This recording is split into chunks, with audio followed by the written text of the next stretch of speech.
સમાજના ઉત્થાન માટે, સારા કાર્યો માટે અને સમાજના હિત માટે હંમેશા તૈયાર હોય એવા કાનજીભાઈ ભાલાળા આપણી વચ્ચે ઉપસ્થિત છે. સાથે સાથે જે ટીમ, ગોટી પરિવારની જે ટીમ આપણી વચ્ચે ડ્રામા પ્રસ્તુત કરવાની છે, તો એ ડ્રામાની ટીમ પણ આપણી વચ્ચે ઉપસ્થિત છે.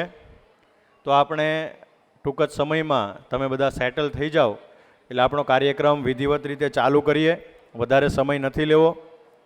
એટલે તમામ સ્વયંસેવકોને વિનંતી કે જે કોઈ મહેમાનો પધારી રહ્યા છે એમને ઝડપથી સ્થાન ગ્રહણ કરાવશો, જેથી આપણે આપણો કાર્યક્રમ શરૂ કરી શકીએ. આપણે સૌ એક એક્ટિવિટી કરીએ. હું અહીંયાથી જે ફિંગર બતાવું, જે આંગળી બતાવું ને એટલી તાળી તમારે પાડવાની. બરાબર? એક એટલે એક જ પડવી જોઈએ. 1 2 3 4 1 1 4. સેટલ થઈ ગયા ને બધા? તો કાર્યક્રમની આપણે શરૂઆત કરીએ કે શ્રી વલભીપુર તાલુકા પાટીદાર પ્રગતિ મંડળ સુરત દ્વારા આયોજિત 50મો કાર્યક્રમ પ્રેમ કે મોહમાં ઉપસ્થિત આજના કાર્યક્રમના મુખ્ય વક્તાશ્રી એવા કાનજીભાઈ ભાલાળા, આપણી વચ્ચે જે ડ્રામા પ્રસ્તુત કરવાની છે એ ટીમ, ગોટી પરિવારની ટીમ, કારોબારી કમિટીમાંથી આપણા મંત્રી શ્રી રસિકભાઈ ભોજાણી, ખજાનચી શ્રી બટુકભાઈ, અશ્વિનભાઈ, અમારી યુવા ટીમ, મહિલા ટીમ, તેમજ એક આમંત્રણ આપીએ, એક પાસનો મેસેજ કરીએ, એક પોસ્ટર ફરતું કરીએ અને પાસ માટે તમે 2 કે 3 દિવસમાં તાલુકાની ઓફિસેથી પાસ કલેક્ટ કરી અને અમારો ઉત્સાહ વધારો એવા અમારા વહાલા અને માનવંતા સભ્યશ્રીઓ, આપ સૌને આજના સરસ મજાના કાર્યક્રમમાં સ્વાગત કરું છું, આવકારું છું.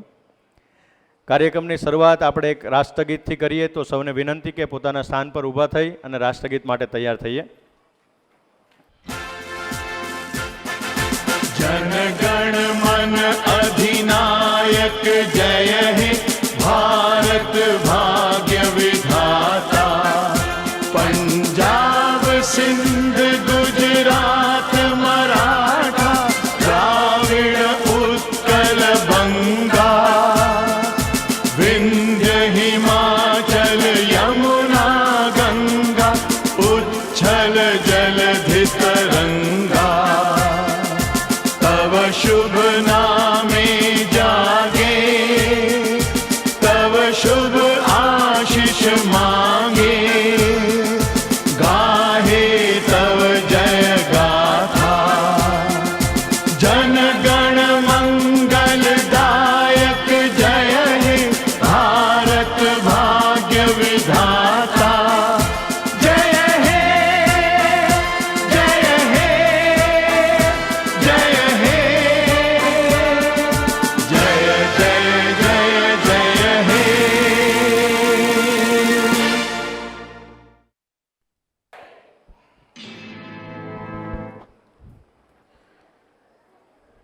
રાષ્ટ્રગીત બાદ આપણા હિન્દુ સંસ્કૃતિની એક પ્રણાલી છે કે કોઈ પણ કાર્યની શુભ શરૂઆત એ ભગવાનને યાદ કરી અને દીપ પ્રાગટ્ય થતી આપણે કરતા હોઈએ.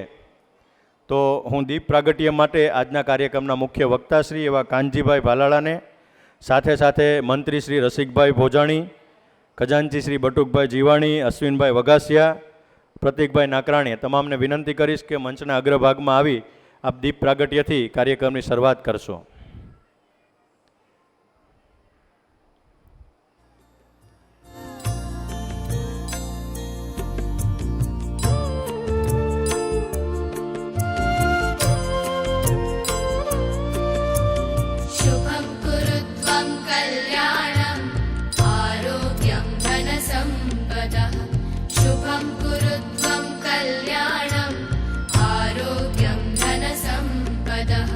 शत्रुबुद्धिविनाशाय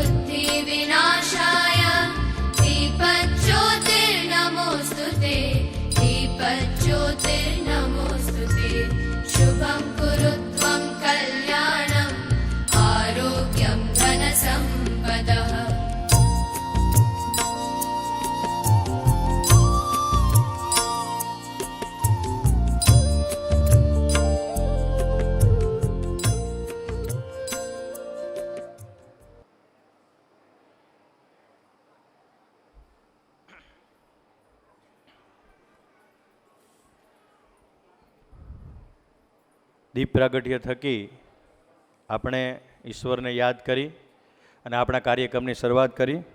તો હવે હું સ્વાગત પ્રવચન માટે પ્રતીકભાઈ નાકરાણીને વિનંતી કરીશ કે અત્રે ઉપસ્થિત થશે અને સ્વાગત પ્રવચન રજૂ કરશે. હલો.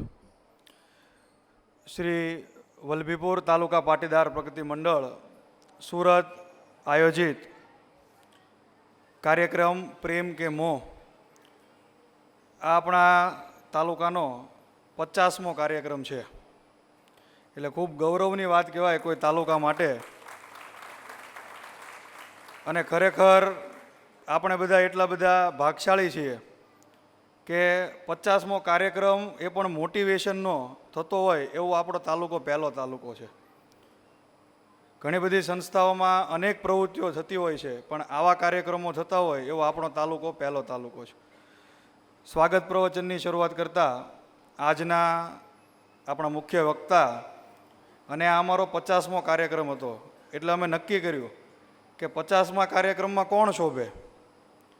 સમાજમાં જેને ક્રાંતિ ફેલાવી એવા આજના આપણા મુખ્ય વક્તા. અને ખૂબ ગહન વિચાર કર્યા પછી આપણે કાનજીભાઈને રિક્વેસ્ટ કરી, એમને બહાર જવાનું હતું તેમ છતાંય તેઓ આપણા કાર્યક્રમમાં હાજર રહેવા માટે એ પ્રવાસ કેન્સલ કરીને અહીંયા હાજર રહ્યા છે. એવા સામાજિક ક્રાંતિના પ્રણેતા આજના મુખ્ય વક્તા કાનજીભાઈ ભાલાળા, ઉપસ્થિત તમામ ભાઈઓ તથા બહેનોનું અહીંયાથી હું સમગ્ર ટીમ વતી હાર્દિક હાર્દિક સ્વાગત કરું છું.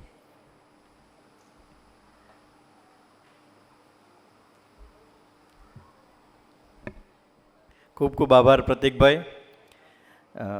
આપણે સમય વધુમાં વધુ વક્તાઓને માણવા અને ડ્રામાને માણવા માટે વિતાવવાનો છે. એટલે હું બટુકભાઈ જીવાણીને વિનંતી કરીશ કે પ્રસંગને અનુરૂપ 2 શબ્દો કહી અને પછી આપણે કાર્યક્રમ આગળ વધારીએ. આવો તમે.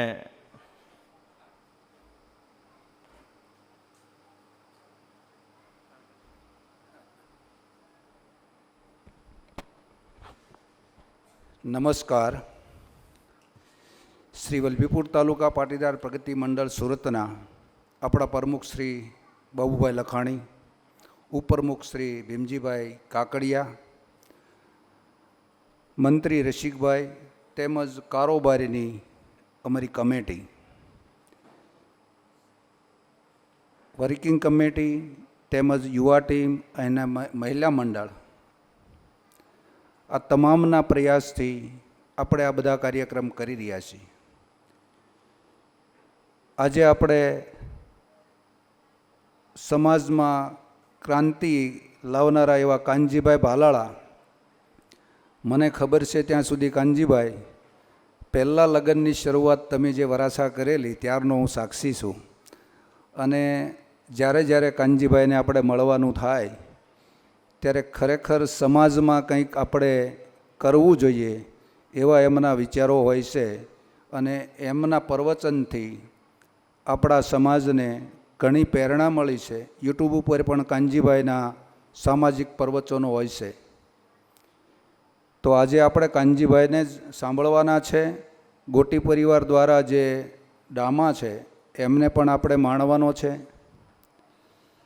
પણ ખરેખર કાનજીભાઈ અમે આ તાલુકાની જવાબદારી યુવા ટીમને સોંપીને ત્યારથી યુવા ટીમ એટલા બધા પ્રોગ્રામો નવા લાવે છે કે જે અમુક ઘસાઈ ગયેલી કેસેટો વિચારી ન શકે, અને એ આ લોકો પ્રેક્ટિકલ આપણને અહીંયા લાવીને મૂકી દેશે. અને એનો લાભ આપણે બધા લઈ રહ્યા છે. ખરેખર આવા પ્રોગ્રામો આપણે પર્સનલ કરવા હોય તો કરી શકતા નથી. એટલે આ એક આપણા પરિવાર માટે, બિઝનેસ માટે અને પોતાના જીવન માટે પણ ખૂબ ઉપયોગી હોય છે. એવા કાર્યક્રમો આપણે કાયમ માટે કરતા હોય છે. એટલે એકવાર યુવા ટીમને તાળીઓથી વધાવીએ કે ભગવાન એમને ખૂબ શક્તિ આપે અને આવા સારા કાર્યો સમાજ માટે કરતા રહે. પ્રતીક છે, અંકિત છે, એ કાયમ માટે એમના કંઈક ને કંઈક મંથન કર્યા કરતા હોય છે. પણ ખરેખર આપણો એક માઇનસ પોઈન્ટ છે, 7,800 મેમ્બર હોવા છતાં આ હોલની અંદર આપણે 500થી 700 જણા થાય છે. ખરેખર આ જ વસ્તુ જો 100 રૂપિયા ટિકિટ રાખી હોય ને તો 2000 માણસ થાય. આ ફ્રીમાં છે ને એટલે એની વેલ્યુ સમજાતી ને એવું લાગ્યા કરે છે. પણ આપણે વોટ્સઅપ દ્વારા મેસેજ મોકલીએ છીએ અને આવો ફર્સ્ટ ક્લાસ એસી હોલમાં 2 કલાક આપણને આપણા જીવન માટે, આપણા બિઝનેસ માટેની આપણને આ વાર્તાલાપ મળતો હોય છે. તો આપણે તો આવીએ પણ આપણા ફેમિલીમાંથી, આપણા પરિવારમાંથી, આપણા ગામના, આપણા મિત્ર મંડળ હોય અને આપણે મેસેજ આપવો જોઈએ કે ભાઈ આપણા તાલુકોનો આ પ્રોગ્રામ છે તો ચાલો. અને આ આપણે ગમે એમ કરીએ તો એમ તાત્કાલિક કોઈ સુધારો ન આવે, પણ 500 જણા હોય એમાંથી 100 જણા 200 જણાને ટચ થઈ જાય અને એમાંથી જ આપણા સમાજમાં, પરિવારમાં બધે આપણે ચેન્જીસ લાવી શકીએ. એટલે અહીંયા જેટલા આવ્યા છે એમને ખૂબ ખૂબ ધન્યવાદ કે તમે પણ આ કાર્યક્રમ માણવા માટે પધાર્યા છો. વિશેષ કે આપણા તાલુકાની અંદર જે કાંઈ સ્કીમો છે એનાથી આપ સૌ માહિતીગાર છો, એટલે એમનો બધા લાભ લેજો. અને આવા મોટિવેશનના જે કાર્યક્રમ હોય એમાં હવે નેક્સ્ટ ટાઈમ આ હોલ આપણને નાનો પડવો જોઈએ, એટલે એના માટે તમારે બધાએ સહકાર આપવાનો છે. આપશો ને? હાથ ઊંચો કરીને એકવાર અમને પ્રોમિસ આપો. બધા જેટલા આવ્યા છો ને એને 2 જણા સાથે લઈને આવવાના. Thank you. આપ સૌનો આભાર.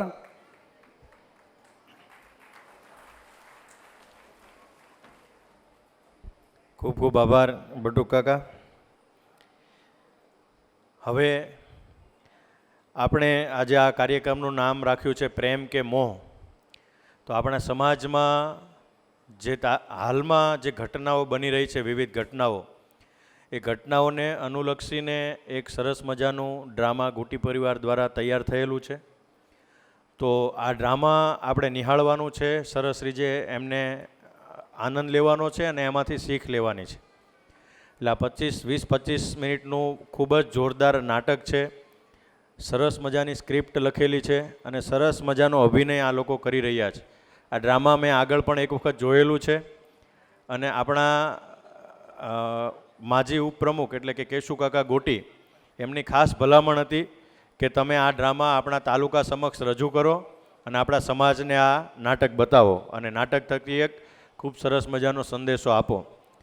તો યુવા ટીમે આ ડ્રામાનું એટલા માટે આયોજન કર્યું છે. એટલે તમામને વિનંતી કે સરસ મજાનું ડ્રામા આપણે શાંતિથી સાંભળીએ, માણીએ અને ત્યારબાદ આપણે કાનજી કાકાને સાંભળવાના છે.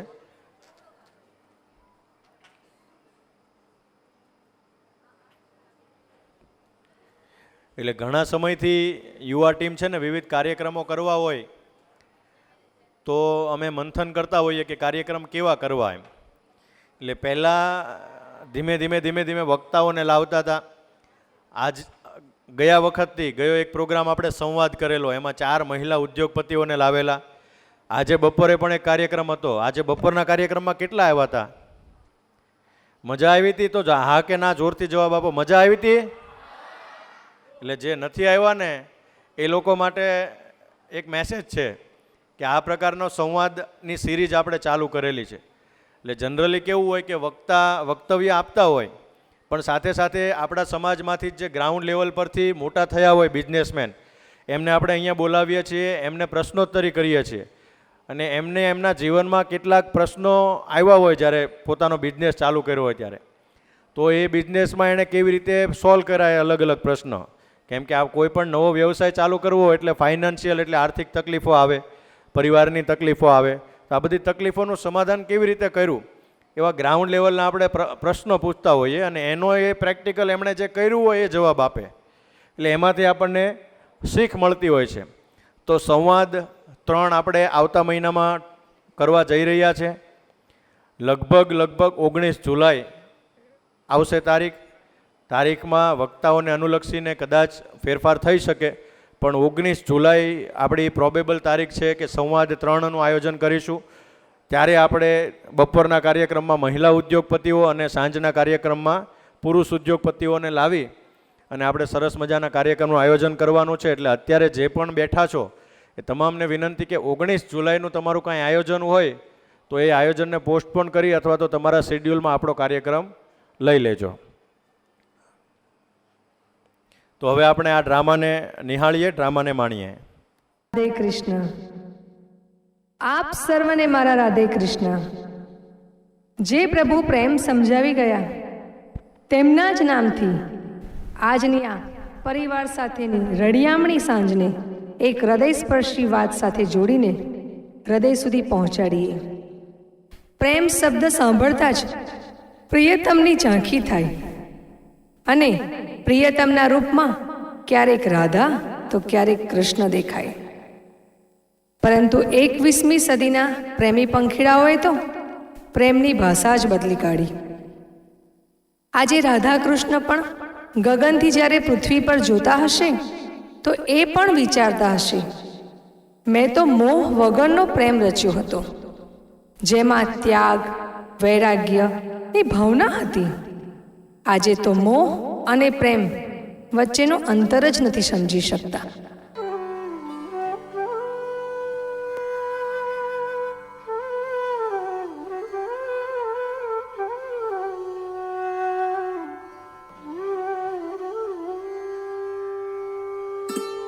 હે કાના, આજે પણ પૃથ્વી પર પ્રેમના રાસ રમાતા હશે? આજે પણ બે હૃદયના ધબકારા એકમેકમાં ધબકતા હશે? રાધે, સમય સાથે પ્રેમની વ્યાખ્યા બદલાય, પરિભાષા બદલાય. બદલાતા બદલાતા પ્રેમ એ મોહ અને વાસનાનું રૂપ લીધું છે. કાના, તમે તો પ્રેમના પ્રભુ, તો તમે કોઈ ચમત્કાર કરો જેથી આ મનુષ્ય પ્રેમની સાચી દિશા સમજે. આજના યુગમાં હું કેટલી વાર સમજાવવા જાઉં છું, ક્યારેક બાળકોના માતા પિતાના રૂપમાં તો ક્યારેક સખાના રૂપમાં. પણ પ્રેમ અને મોહ વચ્ચેની એક દોરી હોય છે જે કોઈને દેખાતી નથી અને બંને પક્ષો ખેંચાતા રહે છે. ક્યારેક તો દીકરી કે દીકરાઓએ ખૂબ માઠા પરિણામ પણ ભોગવવા પડે છે. ચાલ રાધા, આજે હું તને પૃથ્વી પર આવા જ પરિવાર સાથે મળાવું.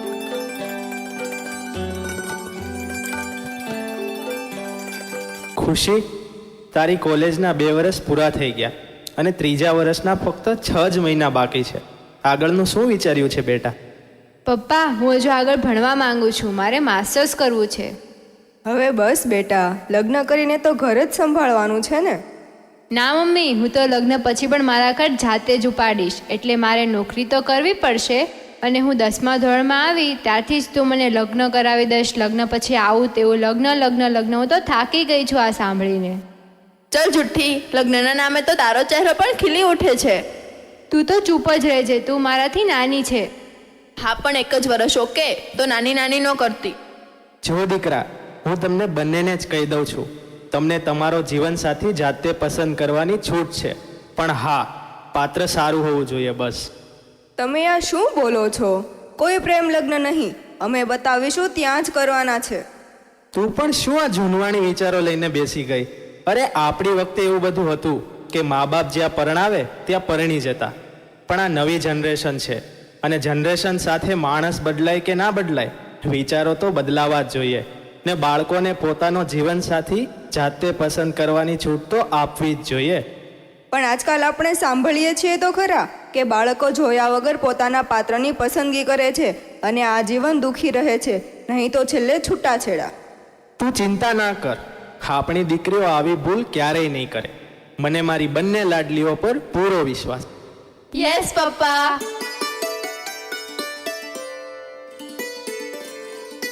રાધા, તું કેમ રડે છે? ના, હું ક્યાં રડું છું? એ તો પરીક્ષા સારી નથી ગઈ એટલે. પણ તું તો ભણવામાં હોશિયાર છે ને.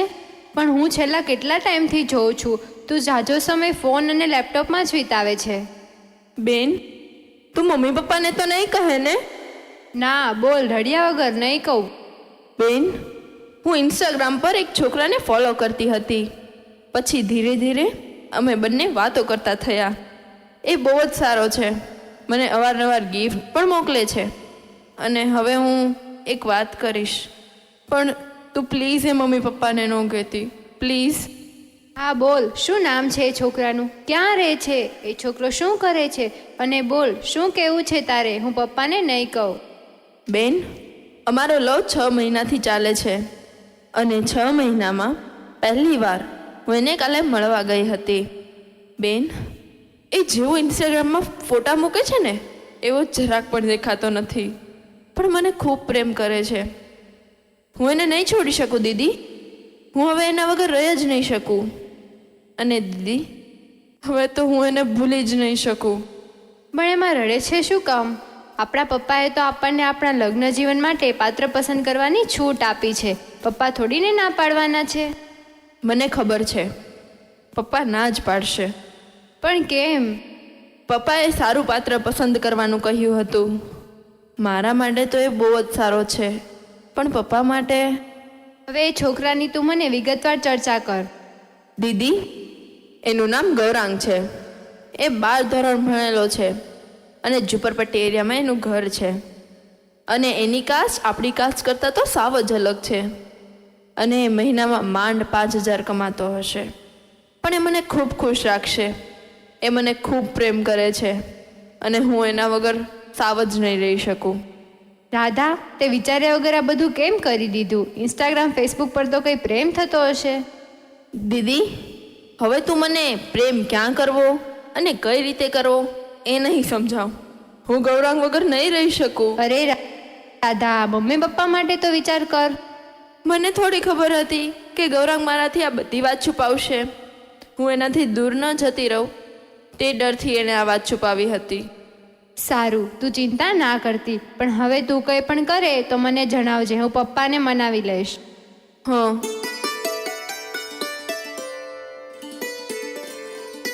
હેલો ગૌરાંગ, બોલ. રાધા, તે આપણી વાત કોઈને કરી તો નથી ને? મેં ખાલી મારી દીદીને કહ્યું છે. અરે, મેં તને ના તો પાડી હતી. પણ તો પપ્પાને મનાવશે કોણ? સાંભળ, તારી અને મારી કાસ્ટ અલગ અલગ છે. પપ્પા આ વાત નહીં જ માને. આપણા બંનેને અલગ કરી દેશે. રાધા, હું તારી વગર નહીં જીવી શકું. રાધા, જો સાંભળ, આપણા લગ્ન નહીં થયા તો હું મરી જઈશ. રાધા, આપણો પેલો વિડીયો પણ મારા મોબાઈલમાં જ છે. જો મારી સાથે લગ્ન નહીં કરે તો એ વિડીયો હું બધાને ફોરવર્ડ કરી દઈશ. એટલે તું મને ધમકી આપે છે? ના, હું તને ખોવા નથી માંગ. હું તને બહુ જ પ્રેમ કરું છું મારી રાધા. હું હમણાં જ મરી જાઉં છું. બોલ, ઝેર પી લઉં કે નદીમાં કૂદી જાઉં કે બિલ્ડિંગમાંથી કૂદી જાઉં? બોલ. પણ હા, મરતા પહેલાં એકવાર તું મને મળી જજે. ગૌરાંગ, મરવાની જરૂર નથી, પણ પપ્પા નહીં માને. તારે મને તારી હકીકત પહેલાં જ જણાવવાની હતી, તો આટલું બધું આગળ જ ના વધે. એટલે તું મને સ્વીકારે જ નહીં. પ્રેમમાં પૈસાનું શું મહત્વ? તું જ મને કહેતી હતી ને, તું જેવો છે એવો મારો. હું તારી સાથે કોઈ પણ પરિસ્થિતિમાં રહીશ. હા ગૌરાંગ. તું આજે રાત્રે નીકળી જા. હું તારા ઘરની નીચેથી જ લઈ જઈશ.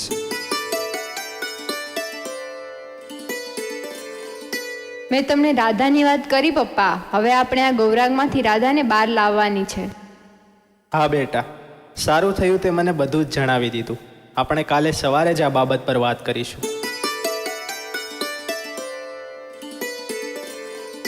રાધા, આ શેનું પેકિંગ ચાલે છે?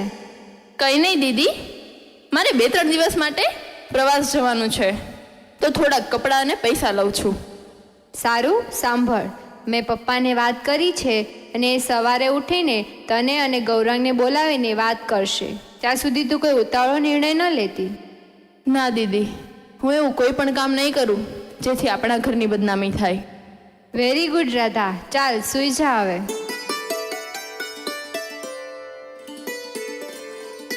નમસ્કાર. આપણે જોયું ને, મા બાપે તો ભરોસો મૂકી દીધો, પણ આ એક મોબાઈલ અને આ સોશિયલ મીડિયા, એમાંથી દીકરીને એક દીકરો મળે છે અને દીકરો ખોટી ખોટી લુભામણી વાતોથી એને ફસાવે છે. કેટલીક દીકરીઓ અને કેટલાક દીકરાઓ આવી ભૂલ કરી બેસતા હોય છે.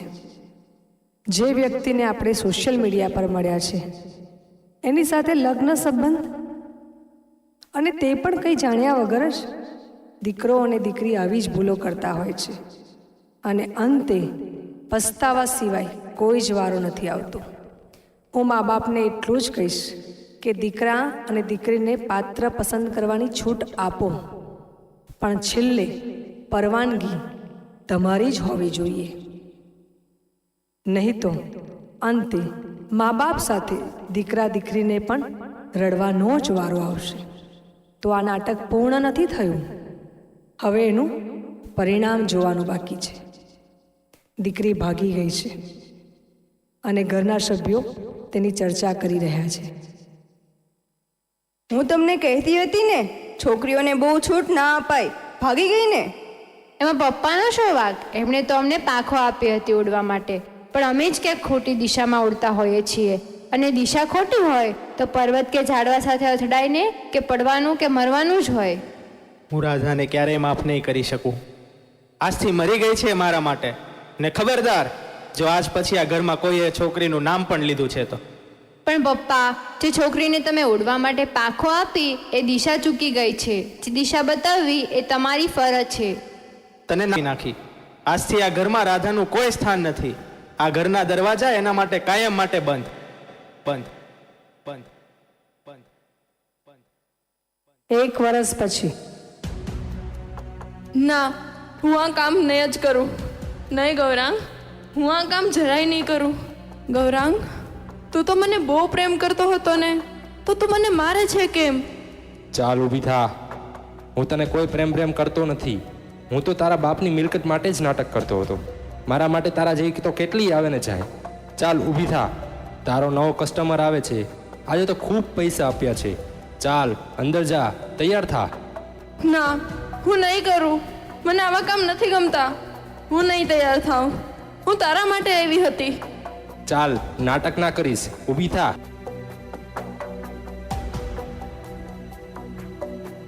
હેલો દીદી, હું રાધા બોલું છું. બોલ રાધા, તું કેમ છે? તારો અવાજ કેમ બદલાઈ ગયો છે? દીદી, હું ખૂબ જ દુઃખી છું. મારી ભૂલ થઈ ગઈ આ લગ્ન કરીને.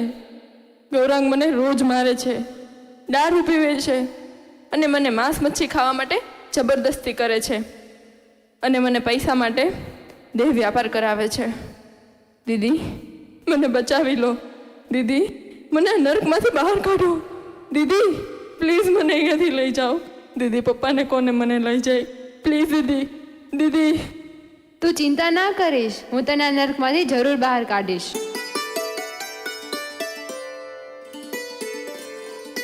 હું એને આ ઘરમાં તો નહીં જ લાવું. અરે, એના લીધે હું સમાજમાં કોઈને મોઢું બતાડવા લાયક નથી રહ્યો. મારી ઇજ્જત તો સાવ ધૂળધાણી થઈ ગઈ ને તારી માની પણ તબિયત બગડી ગઈ. એ છોકરીએ કોઈનો જ વિચાર ના કર્યો. એણે કર્યું છે ને તો એ ભોગવે. આ શું બોલો છો? છોરું ક છોરું થાય, પણ માવતર ક માવતર ના થાય. પપ્પા, તમારી વાત સાચી છે, પણ અત્યારની 21મી સદીમાં છોકરીઓને પ્રેમ અને લગ્નના નામે જ ફસાવવામાં આવે છે. પપ્પા, રાધાને આ છોકરાએ એનો વિડીયો વાયરલ કરવાની ધમકી આપી હતી અને જુઠ્ઠી કસમ અને જુઠ્ઠી વાતોથી એને ફસાવી હતી. એ તો બાળક છે, લોભામણી સ્કીમમાં એ ફસાઈ ગઈ. પણ પપ્પા, તમે તો એની સાથે આવું નહીં કરો. જો તું જીદ ના કર ખુશી. એણે મારો ભરોસો તોડ્યો છે. હું એને ક્યારેય અપનાવી નહીં શકું. ને જો તું એને આ ઘરમાં લાવીશ તો મારું મરેલું મોં જોઈશ. તો કંઈ નહીં પપ્પા, હું એને મારા સાસરે લઈ જઈશ. રાધાના ગયા પછી તમે મારા પર પણ ક્યાં ભરોસો રાખ્યો છે? 2 મહિનામાં જ મારા લગ્ન કરાવી દીધા. કોલેજનું મારું છેલ્લું વર્ષ પણ મારા સાસરિયાવાળાએ પતાવ્યું છે. પપ્પા, બાળકોને ભૂલ કરે ત્યારે મોં ફેરવી ના લેવું જોઈએ. સામેવાળાના મોં ભાંગી નાખવાના હોય. જેણે તમારી ફૂલ જેવી દીકરીને રોજ કચડી છે અને બધા મા બાપ જો દીકરીને જ સજા આપતા જશે તો એ રાક્ષસને કોણ સજા આપશે? જેણે આવી કેટલી દીકરીઓની જિંદગી બરબાદ કરી હશે. હું એમ નથી કહેતી કે રાધાનો વાંક નથી, પરંતુ એને એની સજા મળી ગઈ છે. હવે વારો છે આ સામેવાળા રાક્ષસનો.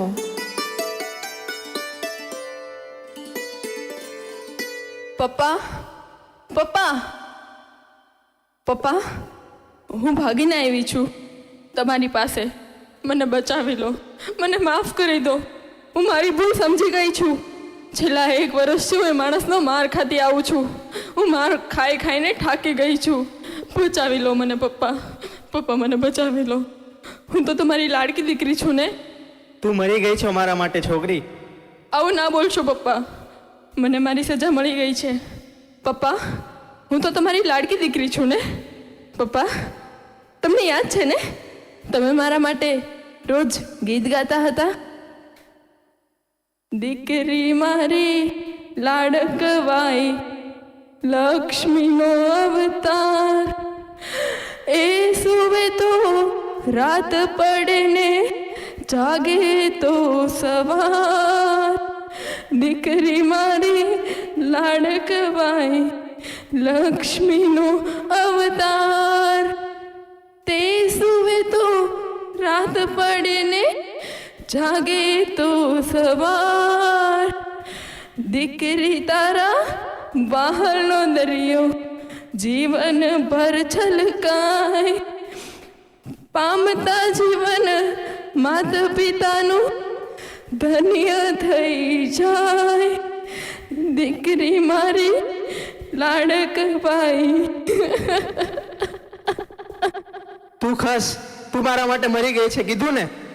ના પપ્પા, તમે મારા માટે આવું બધું ના બોલો. પપ્પા નહીં, પપ્પા મને બચાવી લો પ્લીઝ. મને ખબર જ હતી તું અહીંયા જ હશે. ચાલ ઘરે. ના પપ્પા, પપ્પા હું નથી જવા માંગતી. પપ્પા મને રોકી લો ને. પપ્પા મને નથી જવું. પપ્પા પ્લીઝ. પપ્પા, પપ્પા મારે નથી જવું, મને રોકી લો. પપ્પા, પપ્પા, પપ્પા, પપ્પા રોકી લો મને. પપ્પા હું નથી જવા માંગતી. પપ્પા પ્લીઝ મને રોકી લો. પપ્પા, પપ્પા, પપ્પા, દીકરી મારી લાડકવાઈ, પપ્પા લક્ષ્મીનો અવતાર, એ સુવે તો રાત પડે ને જાગે તો સવાર. પપ્પા, પપ્પા, પપ્પા, પપ્પા, પપ્પા.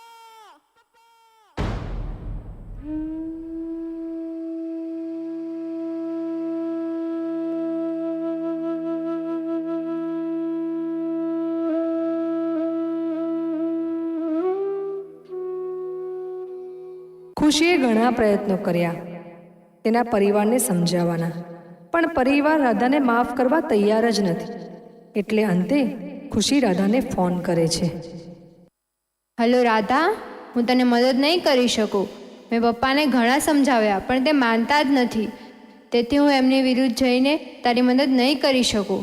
પરંતુ આપણી સરકારે મહિલાઓની મદદ માટે અભિયમ નામની સંસ્થા બનાવી છે, જેનો નંબર છે 181.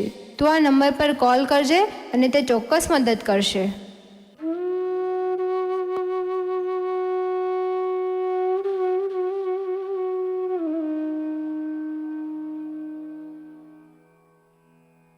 દીકરી મારી લાડકવાઈ અને દીકરો દેવનો દીધેલ છે. આ નાટકમાં દીકરા દીકરી અને મા બાપ બંને સમજવા જેવું છે. અભ્યમ નામની સંસ્થા દ્વારા રાધાને બચાવી લીધી.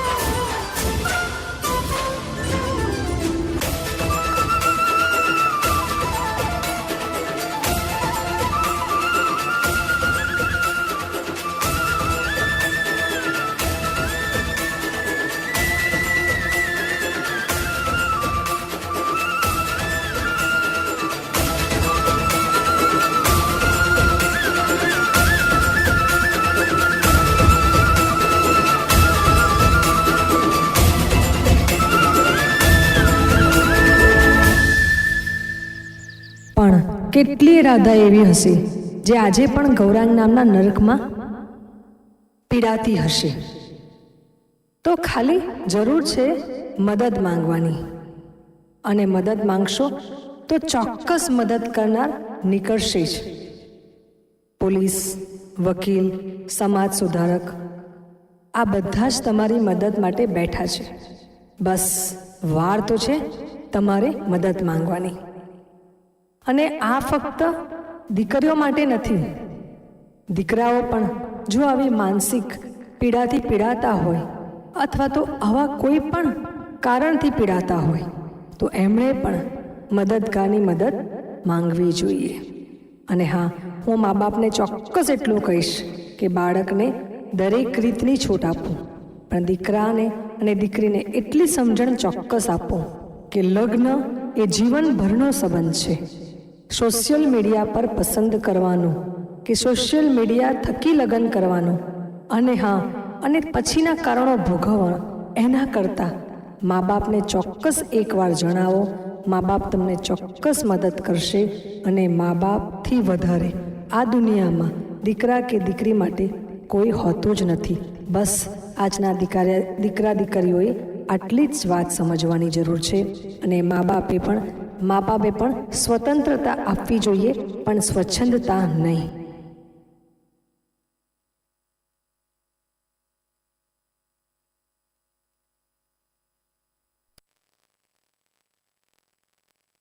ખૂબ જોરદાર સંદેશ આપણને આ સરસ મજાના નાટક થકી આપ્યો. આપણે આ નાટકની સમગ્ર ટીમને પોતાના સ્થાન ઉપર ઊભા થઈ અને તાળીઓના ગડગડાટથી વધાવીએ. એ સરસ મજાનું એમણે એક સંદેશ આપ્યો છે. આ ડ્રામામાં જેમણે રોલ ભજવ્યો છે, જે દીકરી તરીકેનો રોલ હતો, એવી દીકરી પ્રાચી ગોટી સાથે જેમના ઘરે આ ડ્રામાની તૈયારીઓ થતી હતી એવા આશાબેન ગોટી, ગોપીબેન ગોટી, મનસ્વી ગોટી, ક્રિશ ગોટી, શુભમ ગોટી, વિશ્વા ગોટી, હસ્તી ગોટી, મંત્ર ગોટી, દિયા ગોટી, અદિતિ ગોટી અને દર્શ ગોટી. આ ગોટી પરિવારના તમામ વ્યક્તિઓ છે. તો આ તમામને હું વિનંતી કરીશ કે આપ ફરી એકવાર મંચ પર આવશો. આપને સન્માન કરવું છે આપ સૌનું. તો હું અહીંયાથી ફરી એકવાર નામ બોલું છું. પ્રાચી ગોટી, આશાબેન ગોટી, ગોપીબેન ગોટી, મનસ્વી ગોટી, ક્રિશ ગોટી, શુભમ ગોટી, વિશ્વા ગોટી, હસ્તી ગોટી, મંત્ર ગોટી, દિયા ગોટી, અદિતિ ગોટી અને દર્શ ગોટી. અને હું વિનંતી કરીશ કે કાનજીભાઈ ભાલાળા, રસિકભાઈ ભોજાણી, અશ્વિનભાઈ વઘાસિયા, બટુકભાઈ અને હર્ષભાઈ સોનાણી તેમજ મિતુલભાઈ સોનાણી સ્ટેજ પર પધારશો આપ અને આ સમગ્ર ટીમનું સન્માન કરશો, અભિવાદન કરશો.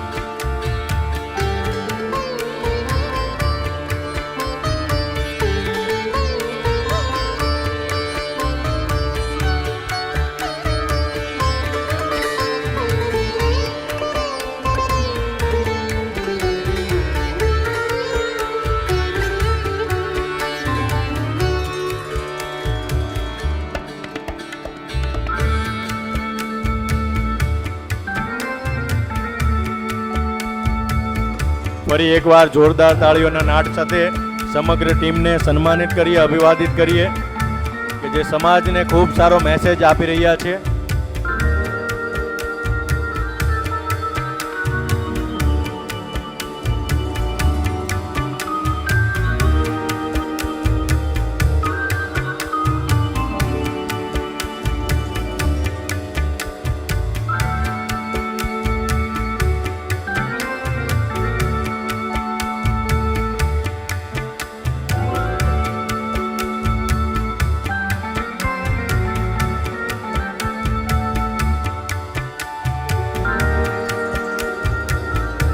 ખૂબ ખૂબ આભાર સમગ્ર ટીમને.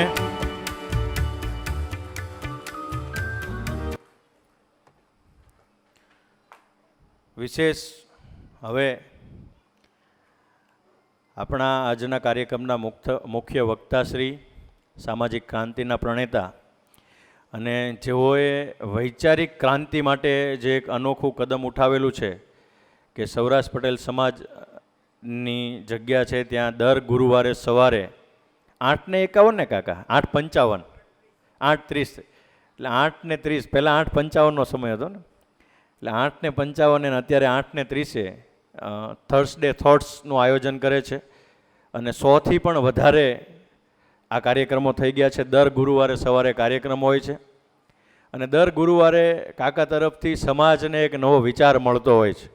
એક વિચારનું વાવેતર કરી રહ્યા છે સમાજમાં દર ગુરુવારે એક નવો વિચાર આપવો અને 100થી વધારે કાર્યક્રમો, 1, 2, 3, 4 નહીં, કદાચ આવા વિચાર તો ઘણાને આવ્યા હશે કે આવું કંઈક કરાય, પણ 100થી વધારે ગુરુવાર સુધી કન્ટિન્યુ આ કરવું એ કોઈ નાની વાત નથી. અને એવી હસ્તી આપણા સમાજને મળી છે એટલે આપણે ખરેખર ગૌરવ લેવા જેવું છે કે પાટીદાર સમાજમાં આવા વ્યક્તિ છે કે જેને આવા સારા વિચાર આવે છે. તમે જુઓ કે આ પાટીદાર સમાજના રતનો જુઓ તમે. આપણા વલભીપુર તાલુકાનું રતન કહીએ તો કેશુભાઈ ગોટી, જેમણે 351 સ્કૂલો કરવાનો સંકલ્પ લીધો.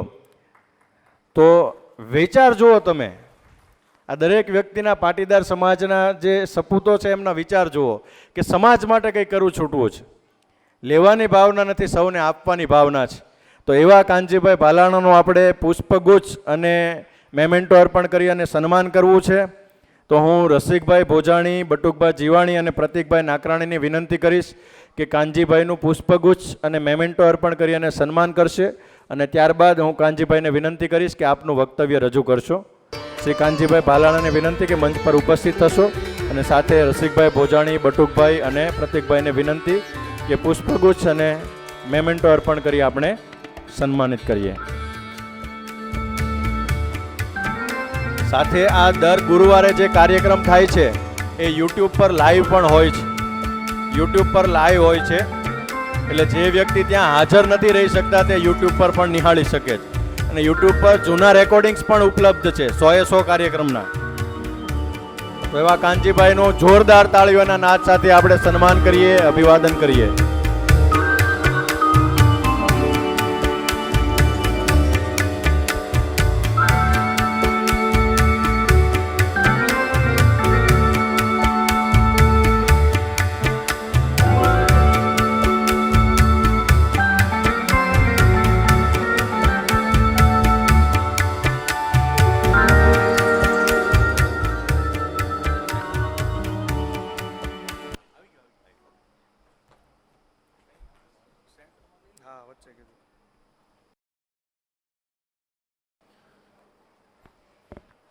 તો માનનીય શ્રી કાનજીભાઈ ભાલાણાને વિનંતી કે આપનું વક્તવ્ય રજૂ કરશો. કાનજીભાઈ ભાલાણા.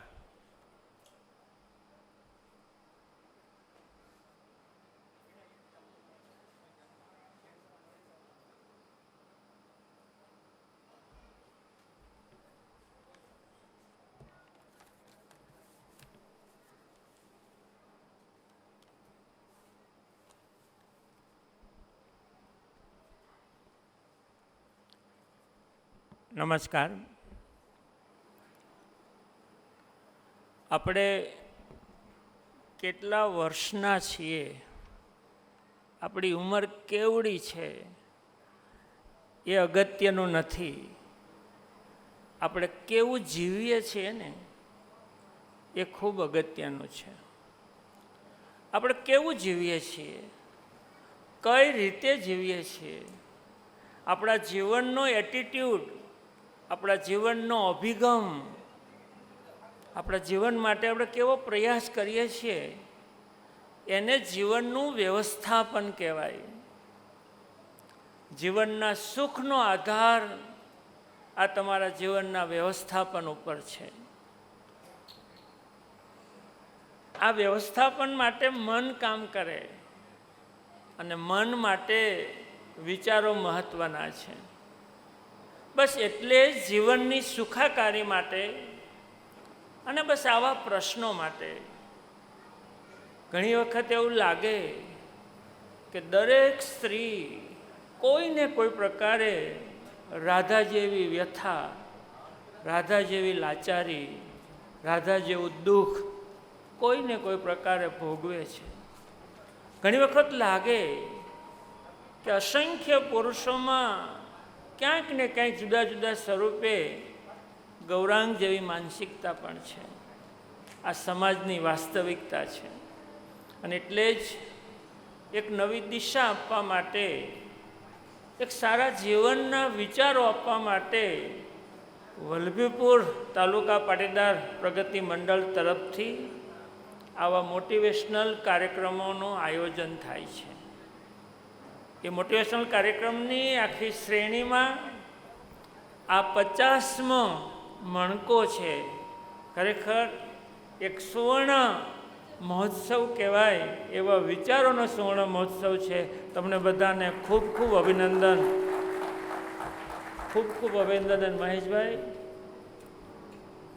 અહીંયા ઉપસ્થિત માન્ય શ્રી રસિકભાઈ, માન્ય શ્રી બટુકભાઈ, અશ્વિનભાઈ, પ્રદીપભાઈ, અંકિતભાઈ સહિતની આખી ટીમ અહીંયા સરસ મજાનું એક નાટક, બનતી ઘટનાઓનો એક પ્રતિકાત્મક આખું નાટક અહીંયા રજૂ કર્યું. એ તમામ કામ એમાં ભાગ લેનાર કલાકારો, બાળકો અને આપ ઉપસ્થિત વલભીપુર તાલુકાના સૌ વડીલો, ખાસ કરીને સહપરિવાર આવ્યા છે, એટલે માતા પિતા અને બાળકો. આજે મને ખૂબ આનંદ થયો કે એક સમજણ માટે, એક વિચાર માટે તમે બધા આવ્યા છો. બટુકભાઈ, આ સામાન્ય વાત નથી. હું તમને બધાને ખૂબ દિલથી અભિનંદન આપું છું અને એના માટે તમારા માટેને તાળીઓથી વધાવો. ઘણી વખત એવું થાય કે આવા કાર્યક્રમો આપણે શા માટે યોજીએ છીએ? અત્યારે અજંપા ભરી પરિસ્થિતિ છે. અસંખ્ય ઘટનાઓ, પીડાઓ આપણે જોઈએ છીએ. ગુજરાતમાં દરરોજ 26 વ્યક્તિ એવરેજ આત્મહત્યા કરે છે. 26 વ્યક્તિ. આ સુરત શહેરમાં દરરોજ 4 થી 5 વ્યક્તિ આત્મહત્યા કરે છે. અને આત્મહત્યાઓમાં એક આર્થિક કારણ હોય, એક જીવનથી કંટાળ્યા હોય, દાંપત્ય જીવનના પ્રશ્ન હોય, અને અહીંયા જે નાટકમાં હતું એવી પરિસ્થિતિમાં છોકરાઓ કે છોકરીઓ આત્મહત્યા કરતા હોય છે. મોબાઈલ નડે છે, કરતા હોય છે. એટલે આવી પરિસ્થિતિમાં આપણે સારું જીવીએ. અને તમે તો દીકરા દીકરીને સાથે લઈને આવ્યા છો, તો સાથે બેસીને આવા વિચારો જો સમજાઈને વિચાર ગોષ્ઠી થાય તો મને એવું લાગે છે કે આવી પરિસ્થિતિમાં કોઈ પણ પરિસ્થિતિને આવું નિર્માણ ન થાય. અને નિર્માણ થયું હોય તો એનું સોલ્યુશન આવે. આ જિંદગી જીવવા માટે છે, આ જિંદગીને પીડા માટે નથી. માણસ ધારે તો સારામાં સારું સમજણપૂર્વક જીવી શકે, બસ એ જીવવાનો આ સવાલ છે. પણ મારે એ પહેલાં વર્તમાન સમયમાં મહેશ, કંઈ સાઉન્ડનો પ્રશ્ન છે પહેલાં. મહેશભાઈ, અવાજ છે કંઈક સેટિંગ કર, સેટિંગ કર.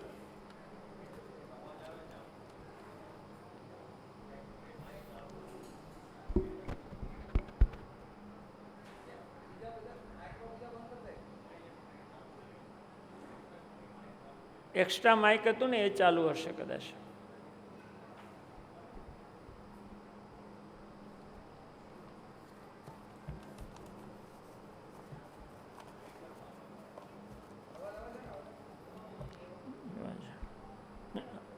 ચાલો ટ્રાય કરીએ, કદાચ ત્યાં માઇક ચાલુ હોય તો.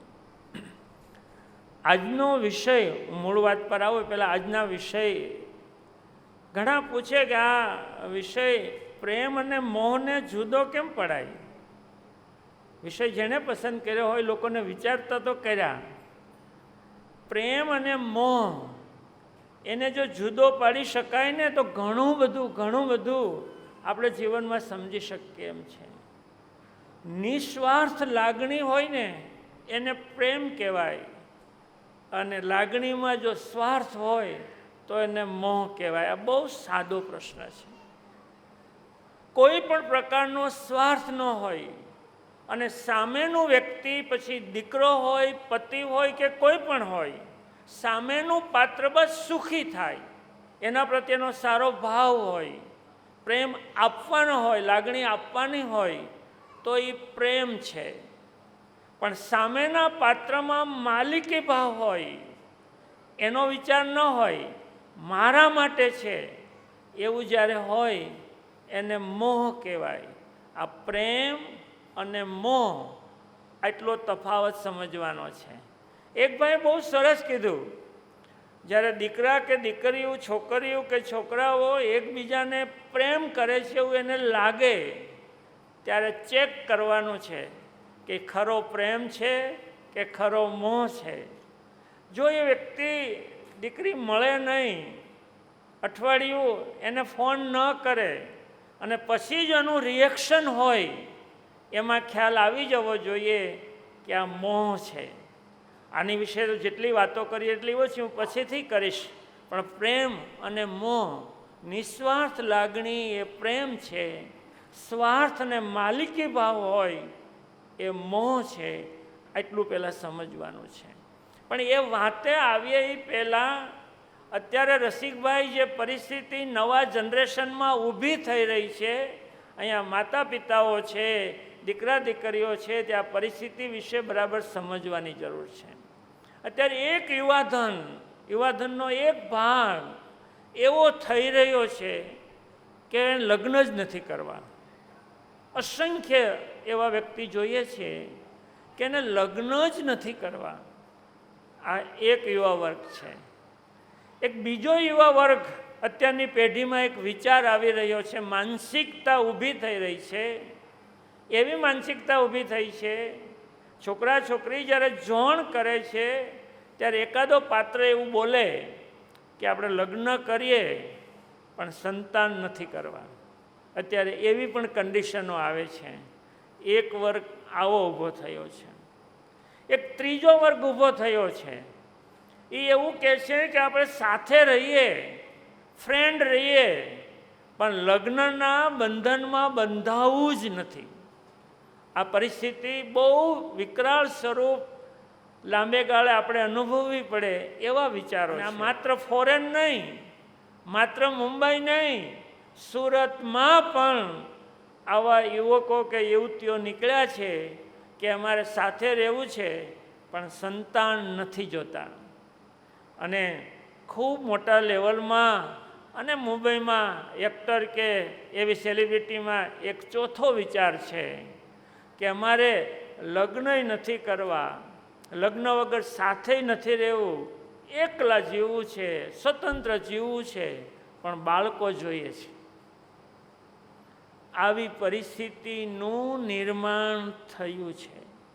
અને એક મોટા ભાગનો વર્ગ એ લગ્ન વ્યવસ્થામાં માને છે અને લગ્ન વ્યવસ્થા પ્રમાણે એ જીવવા માગે છે. આ 5-7 પ્રકારની માનસિકતા યુવા વર્ગમાં જોવા મળી રહી છે. આ લગ્ન વ્યવસ્થાને ખરેખર સમજવાની જરૂર છે. ખરેખર બટુકભાઈ, લગ્ન વ્યવસ્થા, આપણે હિન્દુ લગ્ન વ્યવસ્થા એટલી બધી મજબૂત છે, એને કારણે તો આ સમાજ વ્યવસ્થા ટકી છે. નકર અસંખ્ય ઝઘડા અને છૂટાછેડા છે, બીજું કાંઈ હોત નહીં. લગ્ન વ્યવસ્થા એટલી મજબૂત છે. પહેલાંના વડવાઓ એવું કહેતા, કોઈક દીકરો કે દીકરી કંઈ તોફાની હોય કે ઓલું હોય એટલે કે એને એક કામ કરો ને, લગ્ન કરી નાખો એટલે એ રાગે પડી જશે, અને લગ્ન કરી નાખે એટલે બરાબર જીવતા હોય. ઘણી વખત પતિ પત્નીને બનતું ના હોય એવી નાનકડી ફરિયાદ આવે ત્યારે વડીલો એમ કે નિરાત રાખો, એકાદું બાળક થઈ જશે ને એટલે રાગે પડી જશે, અને જિંદગી નીકળી જતી હતી. આ લગ્ન વ્યવસ્થાની મજબૂતાઈ હતી. અત્યારે લગ્ન વ્યવસ્થાની મજબૂતાઈ નથી. એવા પ્રશ્નનું આખું નિરૂપણ ઊભું થઈ રહ્યું છે, અજંપા ભર્યું છે. ત્યારે આપણે આ દિશામાં બરાબર વિચારવું જોઈએ, અને એ વિચાર કરવા માટે આપણે અહીંયા ભેગા થયા છીએ. મારે પહેલો વિચાર એ મૂકવો છે કે આ દીકરા કે દીકરીઓને લગ્ન શું કરવા નથી કરવા, લગ્નની શા માટે ના પાડે છે, એ નાનકડો પણ બહુ મહત્ત્વનો વિચાર છે. કારણ કે અત્યારના જનરેશનને ફ્રીડમ જોઈએ છે. એને લગ્નના બંધનમાં બંધાવવું નથી, એને જવાબદારીઓ નિભાવવી નથી. બસ ફિલ્મી સ્ટાઇલ કે સિરિયલમાં જોવાતું એવું એકદમ બિંદાસપણું જીવવું છે, એ માનસિકતાને કારણે લોકો લગ્નથી દૂર ભાગે છે. અત્યારે આપણે દીકરીઓને ભણાવીએ છીએ, ખરેખર તો એની જિંદગીને વધુ આત્મનિર્ભર કરવા માટે મા બાપ ભણાવે છે અને ભણાવીને નોકરી કરાવે છે કે ધંધા વ્યવસાયમાં સવારનો ભાગ તમે જોયો ને, મિત્તલબેન હતી, ક્યાં કેટલું કામ કર્યું. મેં છોકરીને ચિત્ર કરતા જોઈ છે અને અત્યારે મોટી કોન્ટ્રાક્ટર બની ગઈ. ત્યારે આવી દીકરીઓ, એને મેરેજ નથી કર્યા, આવી દીકરીઓ પોતાના વ્યવસાયને બસ મારે પૈસા, મારે આ જીવવું છે એટલે મારે લગ્નની જવાબદારીમાં નથી પડવું, એવી માનસિકતા ઊભી થઈ રહી છે. અને આ આખી વાત કોઈ જગ્યાએ દીકરા દીકરીને સંસ્કાર કે સમજણના સ્વરૂપે ક્યારેય કંઈ કહેવામાં આવતું નથી. એટલે પહેલો મુદ્દો છે, લગ્ન શા માટે કરવા જોઈએ, આ દરેકે બહુ સમજવાની જરૂર છે. આ મનુષ્ય દેહ છે ને, એ કુદરતનો અંશ છે. આપણે પ્રકૃતિનો એક ભાગ છીએ અને પ્રકૃતિ આપણને જીવાડતી હોય છે. એક માનવ દેહ તરીકે આપણું કર્તવ્ય છે. તમે જોજો, પ્રકૃતિ એને આપણા જેવા કોઈ વિચાર કે બુદ્ધિ નથી, તોય ઝાડ ઊભું થાય, ફૂલ આવે, ફળ આવે, ને ફળમાંથી પાછું ઝાડ થાય કે નથી થતું? દરેક જીવજંતુ એના જેવું બીજો વંશ ઊભો કરે છે. એ પ્રકૃતિનો આ નિયમ છે. એ પ્રકૃતિના નિયમ પ્રમાણે આ દેહની પ્રકૃતિ પણ આપણી બનતી હોય છે. લગ્ન કરવા જોઈએ. સંતતિ માટેની આપણી બહુ મોટી જવાબદારી છે. એક માણસ તરીકે સંતાનો પૃથ્વી પર આવે એ કર્તવ્ય પવિત્ર અને માનવની શ્રેષ્ઠ ફરજ છે. એ દિશામાં હંમેશા વિચારવું જોઈએ. છોડો આ ફરજ, મારે તમારી એક જિંદગી સ્વાર્થની વાત કરવી છે. તમે રોડ ઉપર કોઈ પણ ઊભો હોય પૂછો, ક્યાં જાઓ છો? તો કે કામે જાઓ છો. અને સવાલ પૂછજો, કામે શું કરવા જાય છે? કે આ પૂછવાની વાત છે પૈસા માટે. પછી પૂછો, તાર પૈસાને શું કરવા છે? તો ફરી એમ કે લે, એ પૂછવાની વાત છે, ઘરમાં જોઈએ ને, આખું ઘર ચલાવવું છે, પણ તારે ઘરને શું કરવા ચલાવવું છે? તો કે એમાં જ મને ખુશી મળે છે. જિંદગી જીવવાનો અંતિમ ધ્યેય ખુશી છે, એ બધાએ સમજવું જોઈએ. અને ખુશી શેમાંથી મળે છે એ બધાએ વિચારવું જોઈએ. અંતિમ ધ્યેય ખુશી છે. માત્ર પૈસા એ ખુશી નથી, માત્ર ને માત્ર સંપત્તિ એ ખુશી નથી, માત્ર ને માત્ર ડિગ્રી ભણી લો એ પણ ખુશી નથી. જીવનનો અંતિમ ધ્યેય એ સારું જીવન જીવવાથી જે ખુશી મળે ને, એ છે. આપણે બધા ખુશી માટે કામ કરીએ છીએ, ખુશી માટે જીવીએ છીએ. એ બાબતમાં જો વિચાર આવે ને, તો કોઈ પણ પગલું ભરતા પહેલાં બાળક વિચાર કરે. દીકરીઓ શું કરવા ભાગે છે, અને દીકરીઓ ભાગે ત્યારે મા બાપની કેવી મનોસ્થિતિ હોય છે અને સમાજ વ્યવસ્થામાં એના કેવા રિએક્શનો હોય છે, એ દિશામાં આપણે વાત કરશું. પણ અહીંયા નાટકમાં દીકરીના સંબંધની વાત આવી અને દીકરીએ કીધું કે સંબંધને મારે શું ઉતાવળ છે, મારે હજુ ભણવું છે. અને છેલ્લે દીકરીએ ફરિયાદ પણ કરી કે મને ભણવાય ન દીધી અને પરણાવી દીધી. બસ આ ટોપિક્સને હું પહેલાં લેવા માગું છું.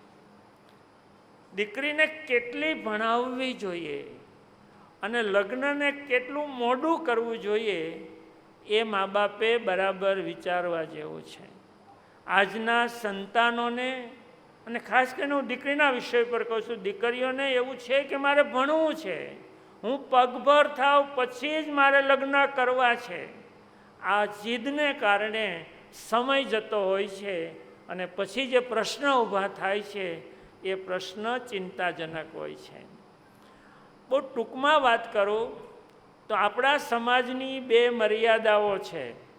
દીકરીઓ ને એના મમ્મી પપ્પા આ બે મર્યાદાઓ જો સમજી જાય તો એના નિર્ણયોમાં સમજણ ઓટોમેટિક આવે.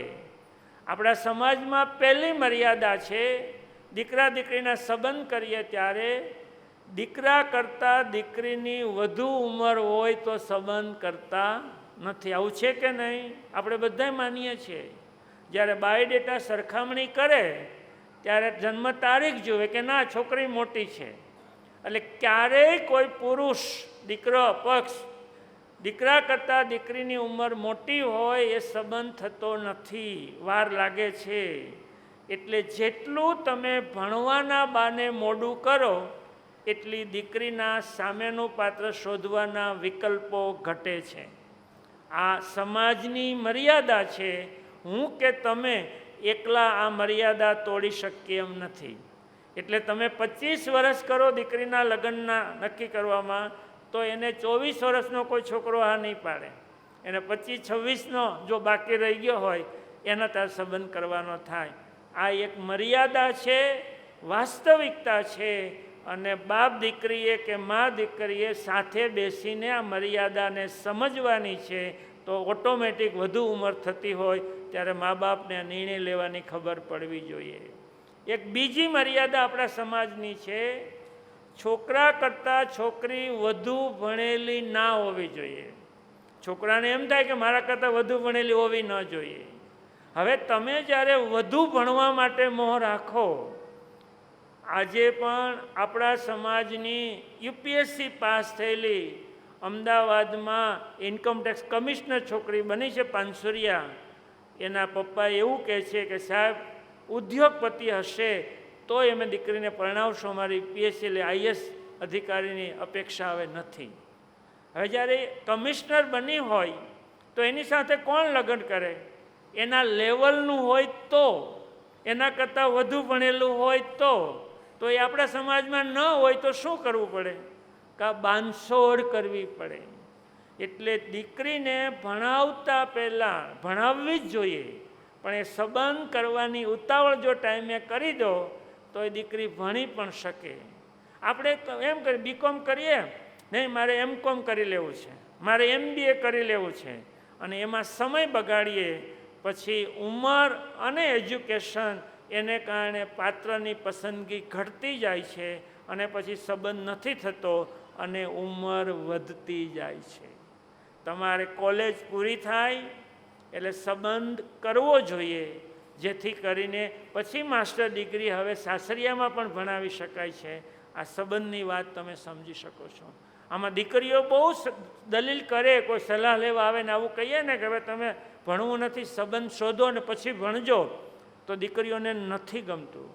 પણ દીકરીઓ, તમે શા માટે ભણો છો એ પહેલાં વિચાર કરો. શું કરવા ભણો છો? શા માટે તમારે ડિગ્રી જોઈએ છે? શા માટે તમારે સેટ થવું છે? તો તમારો જવાબ છે કે મારે સારું જીવન જીવવું છે ને? એવો શા માટે ભણાવો છો? સારું જીવન જીવવું છે.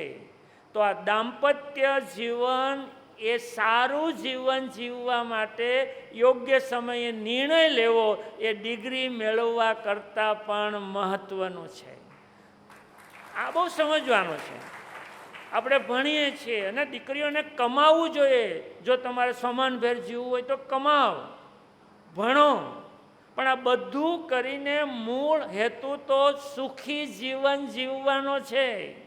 અને સુખી જીવન જીવવા માટે તમારી ડિગ્રી, તમારા પૈસા, તમારી કમાણી કરતાં પણ દાંપત્ય જીવનની સમજણ બહુ મહત્ત્વની છે. જો દાંપત્ય જીવન સારું ન હોય ને તો જિંદગી જીવવા જેવી નથી. આપણે એક કહેવત હતી ખબર, કે જો સવારની ચા બગડે તો આખો દિવસ બગડે, જો અથાણું બગડે તો આખું વરસ બગડે, પણ જો દાંપત્ય જીવન બગડે ને તો આખી જિંદગી બગડી જાય. આખી જિંદગી રાખવાની છે આપણે. એટલે યોગ્ય નિર્ણય લેવા જોઈએ, સમયસર નિર્ણય લેવા જોઈએ. બધું કરવાનું છે. અત્યારે બહુ બહેનો માટે મોટી તકો છે, પણ આપણે આપણા આ દાંપત્ય જીવનની વાતને જો મહત્ત્વ લઈ લઈએ તો મને એવું છે કે સમયસર આપણે જીવતા શીખી જઈએ, સમયસર નિર્ણય લેતા શીખી જઈએ. લગ્ન વ્યવસ્થા માટે શા માટે જીવવું જોઈએ? ફરી મારી એક જ વાત છે કે આપણે બધાએ સુખી થવું છે, અને સુખી થવા માટે સમજણપૂર્વક જીવન એ જ ખરી શાંતિ અને ખરું સુખ છે. એટલે યોગ્ય નિર્ણય ઝડપથી લેવા જોઈએ. અત્યારે મોટા ભાગના જે પ્રશ્નો ઊભા થયા છે તે લગ્નેતર સંબંધોના થયા છે. દીકરીઓની વાત અત્યારે છોડો. અત્યારે એટલું બધું ચારિત્રની બાબતમાં સમાજ પીડાઈ રહ્યો છે કે અહીંયા વાત કરીએ ને તો લાંબુ લિસ્ટ થાય એમ છે. આ બહુ ભયંકર પરિસ્થિતિ છે. ત્યારે સારું જીવતા પણ શીખવું પડે એમ છે. અત્યારે જે હત્યાઓ થાય છે, પતિ દ્વારા પત્નીની હત્યા કે પત્ની દ્વારા પતિની હત્યા, હજુ હમણાં ઘટના જે બની મેઘાલયમાં, લગ્નના હનીમૂનમાં ગયેલા કપલે પત્નીએ પતિની હત્યા કરી. ક્યાં પહોંચ્યું છે? ક્યાં વિચારસરણી પહોંચી છે? તમે સુરતમાં આત્મહત્યાઓ જુઓ તો જે ઘટના બને છે એ પતિ પત્ની વચ્ચેની શંકાઓ અને લગ્નતર સંબંધોને જે ઊભા થયા છે એના કારણે. અરે હમણાં બ્લડ બેંકમાં એક રિપોર્ટ સર્વે આવ્યો. પહેલાં HIV નહોતું, હવે HIV થોડુંક પ્રમાણ વધ્યું છે. આ પણ તમને બહુ મોટા રેડ સિગ્નલનું ઇન્ડિકેશન આપે છે. એમાં જેટલું, અને હવે તો ભયંકર માનસિક વિકૃતિના ગ્રુપ ઊભા થયા છે. એમાં આપણે વાતો નથી કરવી, પણ આ વિકૃત માનસિકતા ઊભી થઈ છે એને કારણે આ પરિસ્થિતિનું નિર્માણ થયું છે. હવે દીકરીઓ માટેની મારે વાત કરવી છે કે યુવતીઓ ઘર છોડી દેવું પડે એવી પરિસ્થિતિ કેમ ઊભી થઈ છે? એના ઘણા બધા કારણો છે, ઘણા બધા કારણો છે. એ પહેલાં એક વાત કરું, દીકરા દીકરી મોટી થાય ત્યાર તો પછીની વાત છે, પણ નાના હોય ત્યારથી મારે કહેવું છે, આપણા સંતાનોમાં 3 મર્યાદાઓ છે. જો મા બાપ એ 3 મર્યાદાઓને પૂર્તતા કરવાનો પ્રયાસ કરે તો બહુ મોટા પ્રશ્ન ન થાય. એ 3 મર્યાદાઓ સમજવા જેવી છે. પહેલી મર્યાદા બાળકોની છે, એને જોઈએ તેવી તંદુરસ્તી નથી, એનું સારું આરોગ્ય નથી. તમે તમારા બાળકોનો ચેક કરજો, એ નાનું બાળક હોય કે મોટું બાળક હોય, તન મનની તંદુરસ્તી સારી નથી. એ બાળકને સારું બાળક બનાવવું હોય તો સૌથી પહેલી શરત છે એ તંદુરસ્ત હોવું જોઈએ. આ માનસિક તકલીફને કારણે અસંખ્ય પ્રશ્નો ઊભા થયા છે. તંદુરસ્તી નથી એટલે સારું ભણી શકતું નથી, સારું વિચારી શકતું નથી, માનસિક સ્ટ્રેસ આવે છે અને પરિણામે ઘણા બધા બરબાદી તરફે ધકેલાઈ જાય છે. એની તંદુરસ્તી જોઈએ તેવી સારી નથી. દરેક મા બાપે પોતાના સંતાનો માટે એટલું કરવાની જરૂર છે. બીજી એક બાળકની મર્યાદા આવે છે આપણા સંતાનોની, એને જીવનમાં કંઈક બનવાનો રસ જ નથી. આ સ્કૂલમાં કોલેજમાં ભણતા તમામ બાળકો કોલેજમાં પગ મૂકે ને ત્યારે એને જીવનમાં કંઈક બનવાની આમ બર્નિંગ ડિઝાયર હોવી જોઈએ. ભણવાની ઈચ્છા જ નથી, એને કંઈક બનવું છે એવું જ નથી. અને પરિણામે અત્યારના આ સમયમાં બાળક ઘણી જગ્યાએ લપસી રહ્યો છે. જીવન તો બરબાદ કરી જ રહ્યા છે. સારા સંસ્કારો છે એ બાળકો કોઈ તકલીફ નથી, પણ એની જિંદગી જેવી બનાવવી જોઈએ એ બનાવવાની દિશા આપણા બાળકોમાં નથી. દરેક મા બાપને હું એલાર્મ વગાડું છું કે બાળકને કંઈક બનવાની ઈચ્છા હોવી જોઈએ. મારે આવું બનવું છે, એના માટેની મહેનત હોય તો ક્યારેય મગજ બીજે જાય એમ જ નથી. પણ એ ઈચ્છા નથી ને એને કારણે આ પ્રશ્નો ઊભા થયા છે. અને આપણા સંતાનોની એક ત્રીજી મર્યાદા છે, એને મા બાપની આર્થિક સ્થિતિનો અહેસાસ જ નથી કે મારા મા બાપની આર્થિક સ્થિતિ કેવી છે અને મારે કેમ ભણવું જોઈએ, મારે કેમ જીવવું જોઈએ, મારે કેમ ડિમાન્ડ કરવી જોઈએ. એ ડિમાન્ડ કરે છે. મા બાપો ભયંકર આર્થિક પરિસ્થિતિમાં મૂંઝવણ અનુભવી રહ્યા છે. મા બાપ તો હાલો ઢસડા કરીને એની જરૂરિયાત પૂરી કરે છે, પણ બાળકો એને ખર્ચ કરવાની ટેવ પડી ગઈ, મોંઘા મોબાઈલ લેવાની ટેવ પડી ગઈ, ખાણીપીણીમાં ખર્ચ કરવાની ટેવ પડી ગઈ, અને ઘેરેથી જ્યારે પૈસા નથી મળતા ત્યારે ચોરી કરે છે. ચોરીથી પૈસા નથી મળતા એટલે બહાર વાહન ચોરી કરે છે, અને એ નથી થતા ત્યારે ગેરકાયદેસર કોઈને કોઈ ધંધા કરે છે. હમણાં 15 દી પહેલાં બનેલી ઘટના કહું. એક સૌરાષ્ટ્રનું બગસરા પાસેનું ગામ, એનો છોકરો અમદાવાદ ભણે, તો હજી તો કોલેજના બીજા વર્ષમાં હતો, પણ એના પપ્પા તો ગામડે ખુશ કે મારો છોકરો ભણતા ભણતા કમાવા માંડ્યો છે, પૈસા મોકલે.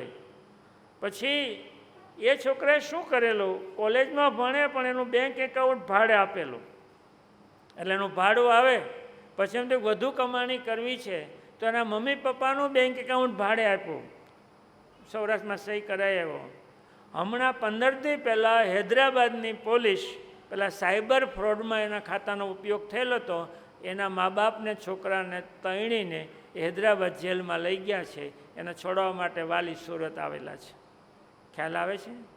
બાળકો આર્થિક પરિસ્થિતિમાં કંટ્રોલમાં નથી, એટલે આ પરિસ્થિતિનું નિર્માણ થયું છે. હું આ ચિંતા છોકરાઓની એટલે કરું છું, આવા જ છોકરાઓ બેનું છોકરીઓને ફસાવે છે, આવા જ છોકરાઓ. એટલે આખું આપણે એકલા ઘરમાં જીવી શકીએ એમ નથી, ઘરની બહાર જવું પડે એમ છે. ઘરની બહાર આવી પરિસ્થિતિ છે, પરિણામે આ પરિસ્થિતિનું નિર્માણ થયું છે. આ મારે તમને ટકોર કરવાની છે. દીકરીઓને તો શું કહેવું, જો જીવનનું મૂલ્ય છોકરીઓ સમજે, મા બાપના સંસ્કારોનો અહેસાસ કરે, તો જીવનમાં કોઈ પણ પગલું ભરતા પહેલાં 10 વખત વિચાર કરે. એ વિચાર જ નથી. મા બાપે આ એક સંસ્કાર જીવન મૂલ્યના શીખવાડવા પડે એમ છે. અમે તો સ્કૂલમાં જ્યારે બટુભાઈ છોકરીઓને હળવા મૂડમાં સમજાવતા હોય ને ત્યારે હું તો કહેતો, દીકરીઓ આ જાહેરમાં ન કહેવાય, પણ હું તમને કહું છું કે તમે ભાગો નહીં, અને કદાચ ભાગવાની તમને ઈચ્છા થતી હોય તો કોની હારે ભાગવું જોઈએ એટલું તો ચેક કરતા શીખો. આ છોકરીની પૂરી નાદાનિયત છે. આપણે છોકરીનો બચાવ કરીએ કે નાદાન છે, જિંદગીનું મહત્ત્વ નથી, કાંઈ ખબર નથી પડતી, છોકરીઓ ફસાઈ જાય છે. પણ આ પક્ષે, આપણા પક્ષે પણ ગંભીર ભૂલ છે કે આટલી સમજણ નથી કે હું ભાગું છું શું કરવા. એની સાથે દાંપત્ય જીવન જીવવું છે તો હું દાંપત્ય જીવનમાં સુખી થઈશ, એ બાળકમાં, આ છોકરામાં કાંઈ છે તો એને વિચાર કરવો જોઈએ. આ સમજણ, ભાગવું તો પણ કેવા વ્યક્તિ જોડે ભાગવું જોઈએ કે મારું જીવન, મારો પરિવાર સુખી થાય, ડિસ્ટર્બ ન થાય, આટલો વિચાર કરીને ભાગે તો ભાગવું જોઈએ. અહીંયા મા બાપ બેઠા છે, છોકરીઓ સ્કૂલ કોલેજમાં ભણતી હશે, મને બરાબર યાદ છે અને હું સમજું છું કે છોકરીઓ છોકરા જોડે ફરે, એની જોડે વાતો કરે, તો છોકરીઓની પસંદગી કેવા છોકરાની હોય ખબર? ક્લાસમાં થોડોક તોફાની હોય, ગમે તેવા વાળ ઓળ્યા હોય, કપડાં ગમે તેવા પહેર્યા હોય, મોટરસાઇકલ લઈને આવતો હોય, ભણવામાં ઠોઠ હોય, તો એવા છોકરાઓ પાછળ છોકરીઓ ફસાતી હોય છે. કોઈ ક્લાસમાં પહેલો નંબર હોય ને ભણતો હોય શાંતિથી, એની બાજુમાં છોકરીઓ જાતી નથી. આ વાસ્તવિકતા છે. આજે હું વાસ્તવિકતા કહેવા માગું છું. આને પ્રેમ કહેવાય? જરાય પ્રેમ નથી. આ વિજાતીય આકર્ષણ સિવાય કશું જ નથી. ક્યારેય પ્રેમ કર્યો તો એવું કહેતા જ નહીં કોઈ. પ્રેમ હોય તો ક્યાં પ્રેમ કરવો એ વિચારીને પ્રેમ થાય, ના કશું નથી. આપણી દીકરીઓની આ માનસિકતા છે. આવું કેમ ઘરમાં વાત નથી થતી? આવી કેમ ઘરમાં સમજણ નથી થતી?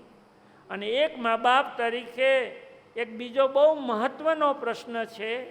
જ્યારે છોકરા છોકરીઓ ભાગે છે ત્યારે દીકરીઓના ઘર ઉપર આભ તૂટી પડે છે, છોકરાના ઘરે કાંઈને તકલીફ નથી પડતી, નકર બેય ભાગ્યા છે. આવું કેમ? આવું કેમ? કારણ દરેક પપ્પા સાંભળે, છોકરી ભાગી જાય ત્યારે છોકરીનું શું થવાનું છે એની ચિંતા તમને નથી, મારી આબરૂનું શું થયું ને એની ચિંતાનું તમને રિએક્શન છે. આ સમજવા જેવું છે. અહીં આપણે સ્વાર્થી છીએ.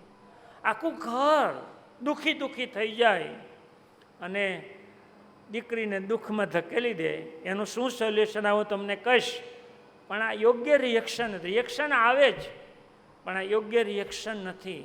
અરે પોલીસ સ્ટેશનમાં તમે રિએક્શન જુઓ ને તો ખબર પડે, છોકરી બાપની હારે વાત કરવા તૈયાર ન હોય, હું ઓળખતી નથી, મારે એને ભેગું જવું નથી. આવું કેમ થાય છે? એને બહુ મોટો ડર છે કે મને મારી નાખશે ને એક વખત બળવો કર્યો છે તો પૂરો કરી દેવાનો. એક વખત તો છોકરી એના બાપ સામે ફરિયાદ કરવા પોલીસ સ્ટેશનમાં તૈયાર થઈ કે મારા બાપને ફરિયાદ લખો, મારા આ છોકરાને શું કરવા માર્યું. એટલે પોલીસે કહે સાહેબ આ ગામના છે, સમજાવોના કારણ વગરનું આ દીકરી બાપ સામે ફરિયાદ કરવા તૈયાર થઈ છે. આ પરિસ્થિતિ છે, આવું થઈ રહ્યું છે. આ થઈ રહ્યું છે ત્યારે આની ચર્ચા થવી જોઈએ. હું તો એક એવી સલાહ આપું કે જ્યારે કોઈ છોકરા છોકરી ભાગી જવાની વાતો સોસાયટીની, સંબંધીની, જાણીતા પરિચિત વ્યક્તિમાંથી આવી ઘટના બને ત્યારે ઘરમાં આપણા સંતાનો સાથે બેસીને એની ચર્ચા કરો. આપણે ક્યારેય નથી કરતા. આપણે ચર્ચા કરી હોય તો કે છોકરી ભાગી તો આવા છોકરાને ભગાય તો ન ભગાય, છોકરી ભાગે તો આવું પગલું ભરાય તો ન ભરાય. આવું આપણા સંતાનોને અમસ્તા બેસાડીને કહી શકીએ નહીં, પણ આવી ઘટના બને ને ત્યારે છોકરીએ શું ભૂલ કરી છે એવી તમે કહો ને તો ઇનડાયરેક્ટલી તમે તમારા બાળકોના મનમાં સમજણ નાખો છો. આવી ઘટના અટકાવી શકાય એમ નથી. આ કોઈ વ્યક્તિ ગેરંટી આપે કે મારા ઘરમાં આવું બને જ નહીં તો એ ઘરમાં જ બને એમ છે. યાદ રાખજો. અમે તો જોયું છે કે જ્યાં બહુ રૂવાબ હોય, પપ્પાની બહુ ધાક હોય, પપ્પા સામે કોઈ બોલી શકે એમ નહીં હોય, કંઈ ઘટના બની તો સમાજમાં અને ગામમાં પપ્પાની આમ ધાક લાગતી હોય ને સોલ્યુશન લાવી દેતા હોય, ત્યાં પણ આવું બને છે. હવે તો પરિણીત મહિલા સ્ત્રી પુરુષોમાં આવું બને છે, ત્યાં બિચારી દીકરીઓનો ક્યાં વાંક છે? આ પરિસ્થિતિ આગ લાગી છે અને એ આગ લાગી છે ત્યારે આપણે કેમ સારું જીવીએ, આપણો પરિવાર કેમ સારું જીવી શકે એ દિશામાં વિચાર કરવાની જરૂર છે. તો આવી ઘટના કેમ બને છે એનું પહેલું કારણ આપણી વર્તમાન જીવનશૈલી જેવી બની ગઈ છે. વર્તમાન જીવનશૈલી જેવી બની છે, આપણું જીવન જ એવું થયું છે. શોષા, ખાણીપીણી, મોજ શોખ, જીવનની સમજણ કે પરિવાર ભાવના જેવું જીવન જ નથી રહ્યું. આપણી જીવનશૈલી ખૂબ ખરાબ થઈ રહી છે. આ બરાબર બધા યાદ રાખવાની જરૂર છે. આપણે રાતે જાગવું જ છે અને એ રાતનો ઉજાગરો છે ને, જેટલી શરીરને સારા ભોજનની જરૂર છે એટલી શરીરને સારી ઊંઘની પણ જરૂર છે. તમે સારી પરિસ્થિતિમાં નિર્ણય લઈ શકો એવી માનસિકતા જ નથી. એટલે આપણી જીવનશૈલીને સુધારવી પડે એમ છે. અને મા બાપને તો એવી સલાહ છે, આમ તો શ્રેષ્ઠ મા બાપ કોને કહેવાય ખબર? તમે બધા શ્રેષ્ઠ જ છો, પણ શ્રેષ્ઠ મા બાપ કોને કહેવાય? કે સંતાનો પોતાના મમ્મી પપ્પાને આદર્શ ગણે ને એ મમ્મી પપ્પા શ્રેષ્ઠ મમ્મી પપ્પા છે. પોતાના જીવનનો આદર્શ હોવો જોઈએ. મારા મમ્મી એટલે મમ્મી એવી બીજી હોય જ નહીં, મારા પપ્પા એટલે પપ્પા બીજા કોઈ હોય જ નહીં. જીવન તમે જો જીવો તો તમારા સંતાનોના તમે આદર્શ મમ્મી પપ્પા છો. તમે તમારા બાળકોનો મોબાઈલ જોવા માંગતા હો તો તમારો મોબાઈલ ખુલ્લો હોવો જોઈએ. તમારા બાળકનો મોબાઈલ ગમે ત્યારે ચેક કરી શકતા હો તો તમારા મોબાઈલની સ્ક્રીન કાયમ માટે ખુલ્લી હોવી જોઈએ, ભલે છોકરાઓ જુએ. આપણે એવું કરી શકીએ છીએ ખરા? નથી કરી શકતા. અને જ્યારે છોકરાઓ ફ્રન્ટ થાય ને તો મા બાપને સંભળાવે છે, પહેલાં તમારું કરો, તમે શું કરો છો એમને ખબર છે. આ જીવન શૈલી છે ને એ વર્તમાન પરિસ્થિતિનું પરિણામ છે અને એને કારણે આવું થયું છે. અને ત્રીજી, ભયંકર જો આ સ્વરૂપ લીધું હોય તો સોશિયલ મીડિયાના અતિરેકને કારણે, આ મોબાઈલને કારણે કોઈ પણ સુવિધા આવે ને એની આડઅસર આવે જ. એની આડઅસરનું પરિણામ પણ અત્યારની પરિસ્થિતિ છે. આ મોબાઈલને કારણે સંપર્કો ઝડપથી થયા અને મનને વિકૃતિ તરફ લઈ જનાર હોય તો આ સોશિયલ મીડિયા છે. તમે મા બાપ તરીકે મોબાઈલનો અનુભવ બધાને છે કે તમે મોબાઈલમાં કાંઈ પણ જોવા જાઓ, રીલ જોવા જાઓ, ફેસબુક જોવા જાઓ, યુટ્યુબ જોવા જાઓ, તમારે જે જોવું હોય એ સિવાયનું આવવા માંડે છે કે નથી આવવા માંડતું? અને પરિણામે બાળકોના મોબાઈલમાં મનમાં પણ આવે છે. એને કારણે માનસિક વિકૃતિ છે, એને કારણે સંતાનો ફસાઈ જાય છે, એને કારણે ન કરવાની ભૂલ એ કરી બેસે છે. આ દુષ્પરિણામ મોબાઈલનું છે. મોબાઈલને આપણે અટકાવી શકીએ એમ નથી. એનો સદુપયોગ શીખવાડો, એને સમજણ આપો, આ શું છે, આવું કેમ થાય, અને થાય તોય જીવન ખરું આ છે એ નથી એવું આ નાદાન બાળકોના મનમાં નાખવાનો સવાલ છે. અત્યારનો ખોરાક, અત્યારનો સોશિયલ મીડિયા, 6ઠ્ઠા 7મા ધોરણના દીકરા દીકરીઓને આ સેક્સ બાબતમાં આવેશ અને બધી ખબર પડવા મળી છે. તમે એને ક્યાં બચાવશો? અને બિચારી દીકરીઓ માટે તો એટલું છે કે એના મા સિવાય દીકરી ક્યાંય સલામત નથી. જે ઘટનાઓ આવે છે ને, પોતાની મા સિવાય દીકરી ક્યાંય સલામત નથી. આ પરિસ્થિતિમાં દીકરીઓને મજબૂત કરો, સમજણી કરો, જેથી કરીને એ સલામત રહે. પણ મેં અગાઉ કીધું એમ જીવનનો આધાર વિચાર છે. સારા વિચારો નાખવાની જરૂર છે. આમ તો આ મન છે ને બહેનો, એ વિચારોનો મહાકુંભ છે. વિચારોનો મહાકુંભ છે. જીવનનો આધાર જ મન છે. આમાં બધા ભણતા હશો. આ મગજ એટલે માઇન્ડ, બ્રેઇન. આ જે અંદર આવે એ બ્રેઇન, મગજ, અને મન એટલે માઇન્ડ. આ બ્રેઇન માથામાં આવેલું છે. માઇન્ડ ક્યાં આવેલું છે? આપણે કહીએ ને મન એનું સારું નથી. મન ક્યાં આવેલું છે? શરીરના ક્યાંય મન આવેલું છે ખરું?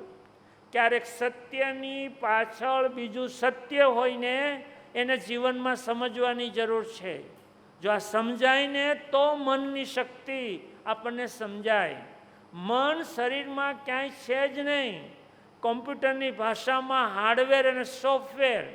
તમે અડી શકો છો બ્રેઇનને તો એ હાર્ડવેર, અને મન ક્યાંય અડી શકાતું નથી, એ સોફ્ટવેર છે.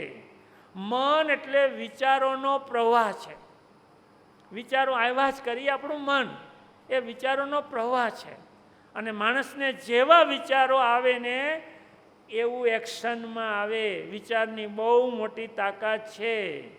હું એમ કહું કે આજે રસ્તામાં આંબલી એટલી સરસ કાતરા હતા, એને ખાંડીને ખાવાની કેવી મજા આવે? આવે ને? મોઢામાં પાણી આવ્યું કે ન આવ્યું? આંબલી ખાઈએ તો કેટલી મજા આવે. એમાં લીંબુ તો લોકો પીવે તો કેમ પીતા હોય, કેવું લાગે? મોઢામાં પાણી આવ્યું. એક વિચાર ખાલી આવે તોય મોઢામાં પાણી આવે, તો કોઈ ખરાબ વિચાર આવે તો શરીરને અસર થાય કે ન થાય? અરે નફરત આવે ને તોય શરીરને અસર થાય. પ્રેમ લાગણી થાય ને તોય શરીરને અસર થાય. બસ આ વિચારો બગડ્યા છે ને એટલે યુવાધન કાબુ બહાર જઈ રહ્યો છે. એને સારા વિચારો નાખવાની જરૂર છે, એને સમજણ આપવાની જરૂર છે, એટલે જીવનશૈલી સુધારવાની જરૂર છે. એને બરાબર સમજણ આપો, ભવિષ્યનો વિચાર કરતા કરો. બાળકોની આ ભયંકર માનસિક વિકૃતિ જે ઊભી થઈ છે એની પાછળનું કારણ મોબાઈલ છે. આપણા સંતાનો એટલી હદે નાદાન છે. આ છોકરાઓ એને બ્લેકમેલ કરે છે. મોબાઈલમાં ફોટા મોકલે અને ફોટાથી બ્લેકમેલ થાય. છોકરીઓને મોબાઈલમાં કોઈ છોકરા જોડે વાત કરે ત્યાં સુધી ઠીક, પોતાના ફોટા મોકલે તોય ઠીક. સુરતમાં અસંખ્ય છોકરીઓ પોતાના ફોટા બાથરૂમમાં જોઈને શરીરના ફોટા છોકરાને મોકલે છે અને એ ફોટાને આધારે છોકરાઓ બ્લેકમેલ કરે છે. હવે આ મોબાઈલ એ જો રાક્ષસ હોય ને તો રાક્ષસથી બચવાનું મા બાપે સંતાનોને શીખવાડવું પડે એમ છે, તો એ છોકરીઓ બ્લેકમેલ ના થાય. અને સૌથી મોટી તકલીફ છોકરીઓ બ્લેકમેલ થાય છે એનું કારણ કે દીકરીઓ મા બાપને સાચું કહી શકતી નથી. એક ભૂલ થાય તો એને સુધારો, પણ એ ભૂલ સુધારવા માટે કહી શકતી નથી. પરિણામે વધુને વધુ ફસાતી જાય છે અને બ્લેકમેલના કિસ્સા જે બની રહ્યા છે ભયંકર બની રહ્યા છે. આપણે બધા લૂંટાઈ રહ્યા છીએ, જિંદગી બરબાદ થઈ રહી છે.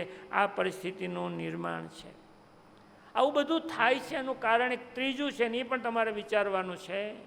સ્કૂલમાં, કોલેજોમાં જે શિક્ષણ જીવનની સમજદારીનું આપવું જોઈએ આપવામાં નથી આવતું, એની કારકિર્દીનું આપવામાં નથી આવતું. મેડિકલ કે એન્જિનિયરિંગ છોડો, એ બીકોમ, બીબીએ અને બીસીએ કરતા હોય 2 પિરિયડ પછી છોકરા રખડતા જ હોય છે. એટલે કારકિર્દીની ગંભીરતા નથી, જીવનની સમજણ નથી. આ વિકૃત ભર્યા વિચારોના વંટોળમાં ઊભા પછી શું વાત કરે છોકરા છોકરીઓમાં બસ. અને છોકરીઓ ફસાય છે એનું એક બહુ મોટું કારણ દીકરીઓને ખબર હોય, મા બાપને ખબર પડવી જોઈએ. એક છોકરી ફસાય એ બીજી છોકરીઓને ફસાવે છે. એક છોકરા છોકરીની જોડી બની પછી એ છોકરી છોકરાના મિત્રોને માટે થઈને એની બેનપણીને લાવે છે. આ વાસ્તવિકતા છે. આપણા સંતાનોના કોણ મિત્રો છે, કોણ બેનપણીઓ છે, એની ચાલ ચલગત કેવી છે એ પણ મા બાપે કાન ખોલીને સાંભળવીને જોવાની જરૂર છે. અસંખ્ય 5-5, 10-10ના જોડકા હોય. આ જોડકા એટલે બને છે કે એકાબીજા છોકરીઓ બીજી બેનપણીઓને ફસાવે છે. અને ત્રીજી એક માનસિકતા અત્યારે સ્કૂલમાં, કોલેજમાં તો હોય, સ્કૂલમાં 8મા ધોરણમાં કે 9મા ધોરણના છોકરા છોકરીઓની જોડી બની જાય છે. અને કોઈ છોકરીને બોયફ્રેન્ડ ના હોય તો એ છોકરી સામાન્ય ગણાય છે. એટલે બોયફ્રેન્ડનું સ્ટેટસ, મારે બોયફ્રેન્ડ છે, એને માટે થઈને છોકરાઓની સાથે મિત્રતા કરે છે. આ આખી માનસિકતા છે. અને આવું ન થવું જોઈએ એવી વાત કરનાર કોઈ નથી. એટલે સ્કૂલમાં શિક્ષકને ખબર હોય કે આ છોકરા છોકરીનું વર્તન બરાબર નથી, પીરિયડમાં નથી આવતા અને ગાર્ડનમાં જતા રહે છે, આખો દિવસ ભણવામાં નથી આવતા અને પિક્ચર જોવા જતા રહે છે, તો મા બાપને જાણ કરવી જોઈએ, એ પણ કરતા નથી. એનું કારણ એ છે કે મા બાપનું શિક્ષક સાથેનું એટેચમેન્ટ નીકળી ગયું છે. તમે માત્ર ફી ભરી છે, ગ્રાહક છો, મારા બાળકને સાચવી દો. અત્યારે શિક્ષક અને વાલી વચ્ચેનો સંબંધ નથી. એટલે આપણા બાળકની કોઈ મજબૂરી કે ત્રુટિ કે એનો કોઈ તોફાન આપણને કહેતા જ નથી. એટલે બાળકોને મોકલું મેદાન મળી ગયું છે. આ પણ દરેક મા બાપે વિચારવાની જરૂર છે. આ બાળકોને છે ને રીલ જેવું જીવન જીવવું છે. એ રીલ ઉતારે, રીલ ફોરવર્ડ કરે, વાહ વાહ. આ જિંદગી નથી. જિંદગી તો જીવવાની છે અને સમજણથી જીવી શકાય. અને યાદ રાખજો, સારું જીવવું હશે, તમારે સારું બનવું હશે, પૈસા કમાવા હશે, કારકિર્દી ઘડવી હશે, પ્રતિષ્ઠા મેળવવી હશે, તો હેલ્થ, વેલ્થ અને હેપીનેસ 3 વસ્તુ તો તમારે જોશે ને જોશે. પહેલાં આરોગ્યનું ધ્યાન રાખો, પૈસાનો લોજિક સમજો, મા બાપના પૈસા ન બગાડો. અને જીવનનો અંતિમ ધ્યેય તો ખુશી છે. આ હેલ્થ, વેલ્થ ને હેપીનેસ 3 તમારે સમજવા જેવા છે. પણ મા બાપને એક કરવા જેવું કામ એ કરવાનું છે, દીકરા કે દીકરીને સવારે વહેલા ઉઠાડવાના અને યોગ પ્રાણાયામ કાંઈ પણ થતું હોય એ કરાવો. એના મનને તાકાતવાળું કરવું હોય, એની તંદુરસ્તી સારી કરવી હોય તો પ્રાણાયામ કરવાની જરૂર છે. આ ધાર્મિક માન્યતા નથી, આ વિજ્ઞાન છે.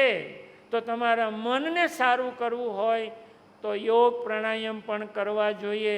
આ સમાજની આ વિકૃતિ થઈ છે, એને દરેક પરિવાર જો શાંત કરે અને લાઈન પર જીવનને લાવે, બાળકોનું ને પોતાનું, તો મને એવું લાગે છે કે આપણે સારું જીવન બાળકોને આપી શકીએ. બાળકોના આદર્શ બનો. મેં અગાઉ કીધું એમ, મા બાપ છે ને, ભલે આપણે પૈસા ખર્ચીએ છીએ, મારું બાળક છે એવું માનીએ છીએ, હું પણ તમારી સાથેનો છું. બાળકને સમય આપી શકાતો નથી. તમે ગમે તે કરીને બાળકની સાથે સમય આપો, બાળકને સમય પણ આપો, બાળકના મેન્ટર પણ બનો. આજથી શરૂઆત. બાળક નાનું હોય કે કોલેજમાં હોય, જો એના મિત્ર બની જાઓ, જો એના બેનપણી બની જાઓ, તો મને એવું લાગે છે કે બાળકની જિંદગીને આપણે સારી બનાવી શકશું. હવે તો શું થયું છે કહી દઉં કે તમારું બાળક શું બનશે એ કઈ કોલેજમાં કઈ ડિગ્રી લીધી છે એનો આધાર છે, પણ તમારું બાળક કેવું બનશે, કેવું માણસ બનશે એનો આધાર તો મા બાપે આપેલી કેળવણીમાં જ છે. એને બીજા કોઈ સમજાવી શકે એવું હવે રહ્યું જ નથી. પરિણામે મા બાપે આ ધ્યાન રાખવાની જરૂર છે કે હું બાળકને ઘડું, બાળકને હું સમજણ આપું, બાળકના મિત્ર બનો, મેન્ટર બનો. બેનો ખોટું ન લગાડતા. દીકરી કે દીકરો કંઈ ભૂલ કરતા હોય ને તો માને ખબર પડે છે અને પપ્પાને કહેતા નથી, અને પરિણામે બાળક બગડે છે. છોકરાએ ભૂલ કરી, એના પપ્પા ખીજવાશે, નથી કહેવું. અરે સ્કૂલમાં માં જાય અને દીકરીની ફરિયાદ કરે તો એના પપ્પાને નથી કહેતા, માને બધી જ ખબર હોય. રસિકભાઈ, છોકરીઓ ભાગી જાય છે ને ત્યારે જ્યારે પોલીસ સ્ટેશને જઈએ ત્યારે દીકરી ધડ દઈને કહે છે કે મારી મમ્મીને ખબર જ હતી.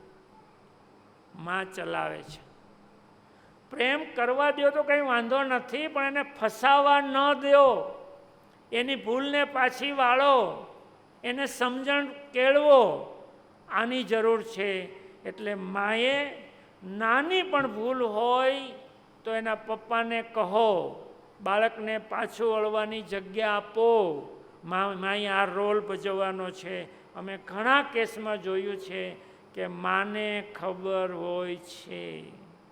બીજું, આપણે દીકરીનો જ અહીંયા પ્રશ્ન હતો એટલે કહું, દીકરીના વર્તનમાં કાંઈ ફેર પડે તો માને પહેલાં ખબર પડવી જોઈએ. એ ઘરમાં ઓછું બોલે, ઘરની બહાર રહે, વધુ તૈયાર થવાની કોશિશ કરે, એકલા મોબાઈલમાં ફોનમાં વાત કરે, ફોન આવે તો દૂર જતી રહે, એવું સમજવાનું કે આપણાથી કંઈક છુપાવે છે. ખરેખર તો જે વાત કરવી હોય આપણી આગળ એની બેનપણી આરે ભલે કરે, આપણે પણ આપણા કોઈ ફોન આવે તો દૂર શું કરવા જઈએ. આ ટેવ પણ પાડવાની જરૂર છે. માને ખબર પડી જાય એ માં કાળજીવાળી માં ગણાશે. તમે દીકરીને આ મોહ ને પ્રેમ છે ને, પ્રેમ કરો છો, કોઈ સ્વાર્થ નથી, બસ એ સુખી થાય એટલું જ તમારી લાગણી છે. તો હવે એની કાળજી પણ લેવી જોઈએ. તો તમારો પ્રેમ તમને ખુશી આપશે, નકર તમારો પ્રેમ તમને પીડા આપશે. એને ફ્રીડમ આપવાની છે, પણ ફ્રીડમની સાથે આપણે કાળજી પણ લેવાની છે. એનું પણ તમારે ધ્યાન રાખવાનું છે. આપણા પ્રસંગોમાં છે ને આ ઘટના બને છે એનું બીજું કારણ કહું કે આપણા પ્રસંગો બાળકોને સમજણ, ડાહ્યું કરવાનું સંસ્કાર આપવાને બદલે કોઈ પણ પ્રસંગ હોય એટલે વિકૃતિ અને મોજ શોખની જ હોય છે. એનું સૌથી મોટું ઉદાહરણ આપણે પ્રી વેડિંગ શૂટિંગ કરીએ છીએ. તમે ક્યારેય જોયું છે કે લગ્નમાં બધા બેઠા હોય અને પ્રી શૂટિંગ જે કર્યું હોય લગ્નનું એ દેખાડે? કોને ખબર છે આ સ્ટુડિયોવાળા ભાઈઓને એવું એંગલથી તો શું કરવા શૂટિંગ કરવું જોઈએ કે આપણે બેઠા હોય તો શરમ આવે છે? આજના સંતાન બસ આ જ જિંદગી છે. પછી એકલા એકલા હોય ને તોય આવી રીલ ઉતારે છે. એટલે આપણા પ્રસંગોમાં બાળકોના મનમાં વિકૃતિ જ આવે છે અને પરિણામે એનામાં જે ડહાપણ આવવું જોઈએ, પરિપક્વતા આવવી જોઈએ, સમજણ આવવી જોઈએ, એ સમજણ નથી આવી. મા બાપે બાળકની એક કે બે ભૂલ માફ પણ કરવાની છે. અહીંયા ઘટના બની, એના પપ્પાએ એને માફ ઠેઠ સુધી ન કરી. પણ જો દીકરીને તમે પ્રેમ કરતા હો અને ભૂલ કર્યા પછી દીકરી પાછી આવશે એવું તમે ઈચ્છતા હો તો સંબંધને કાપી ના નાખો. એણે નિર્ણય લીધો છે એ ભોગવે. એ સુખી થાય કે દુઃખી થાય એનો નિર્ણય છે. આપણે દુઃખી થવાનો કોઈ અર્થ નથી.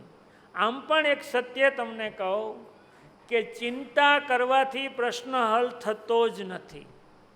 એ દીકરી નિર્ણય લીધો પછી દુઃખી દુઃખી દુઃખી કેટલા દુઃખી રહેશો? એ એનો પ્રશ્ન છે. ચાલો નિર્ણય લઈ લીધો, સુખી થઈ જા. પણ તમે એને જો પ્રેમ કરતા હોય તો સંબંધ ક્યારેય કાપી નાખશો નહીં.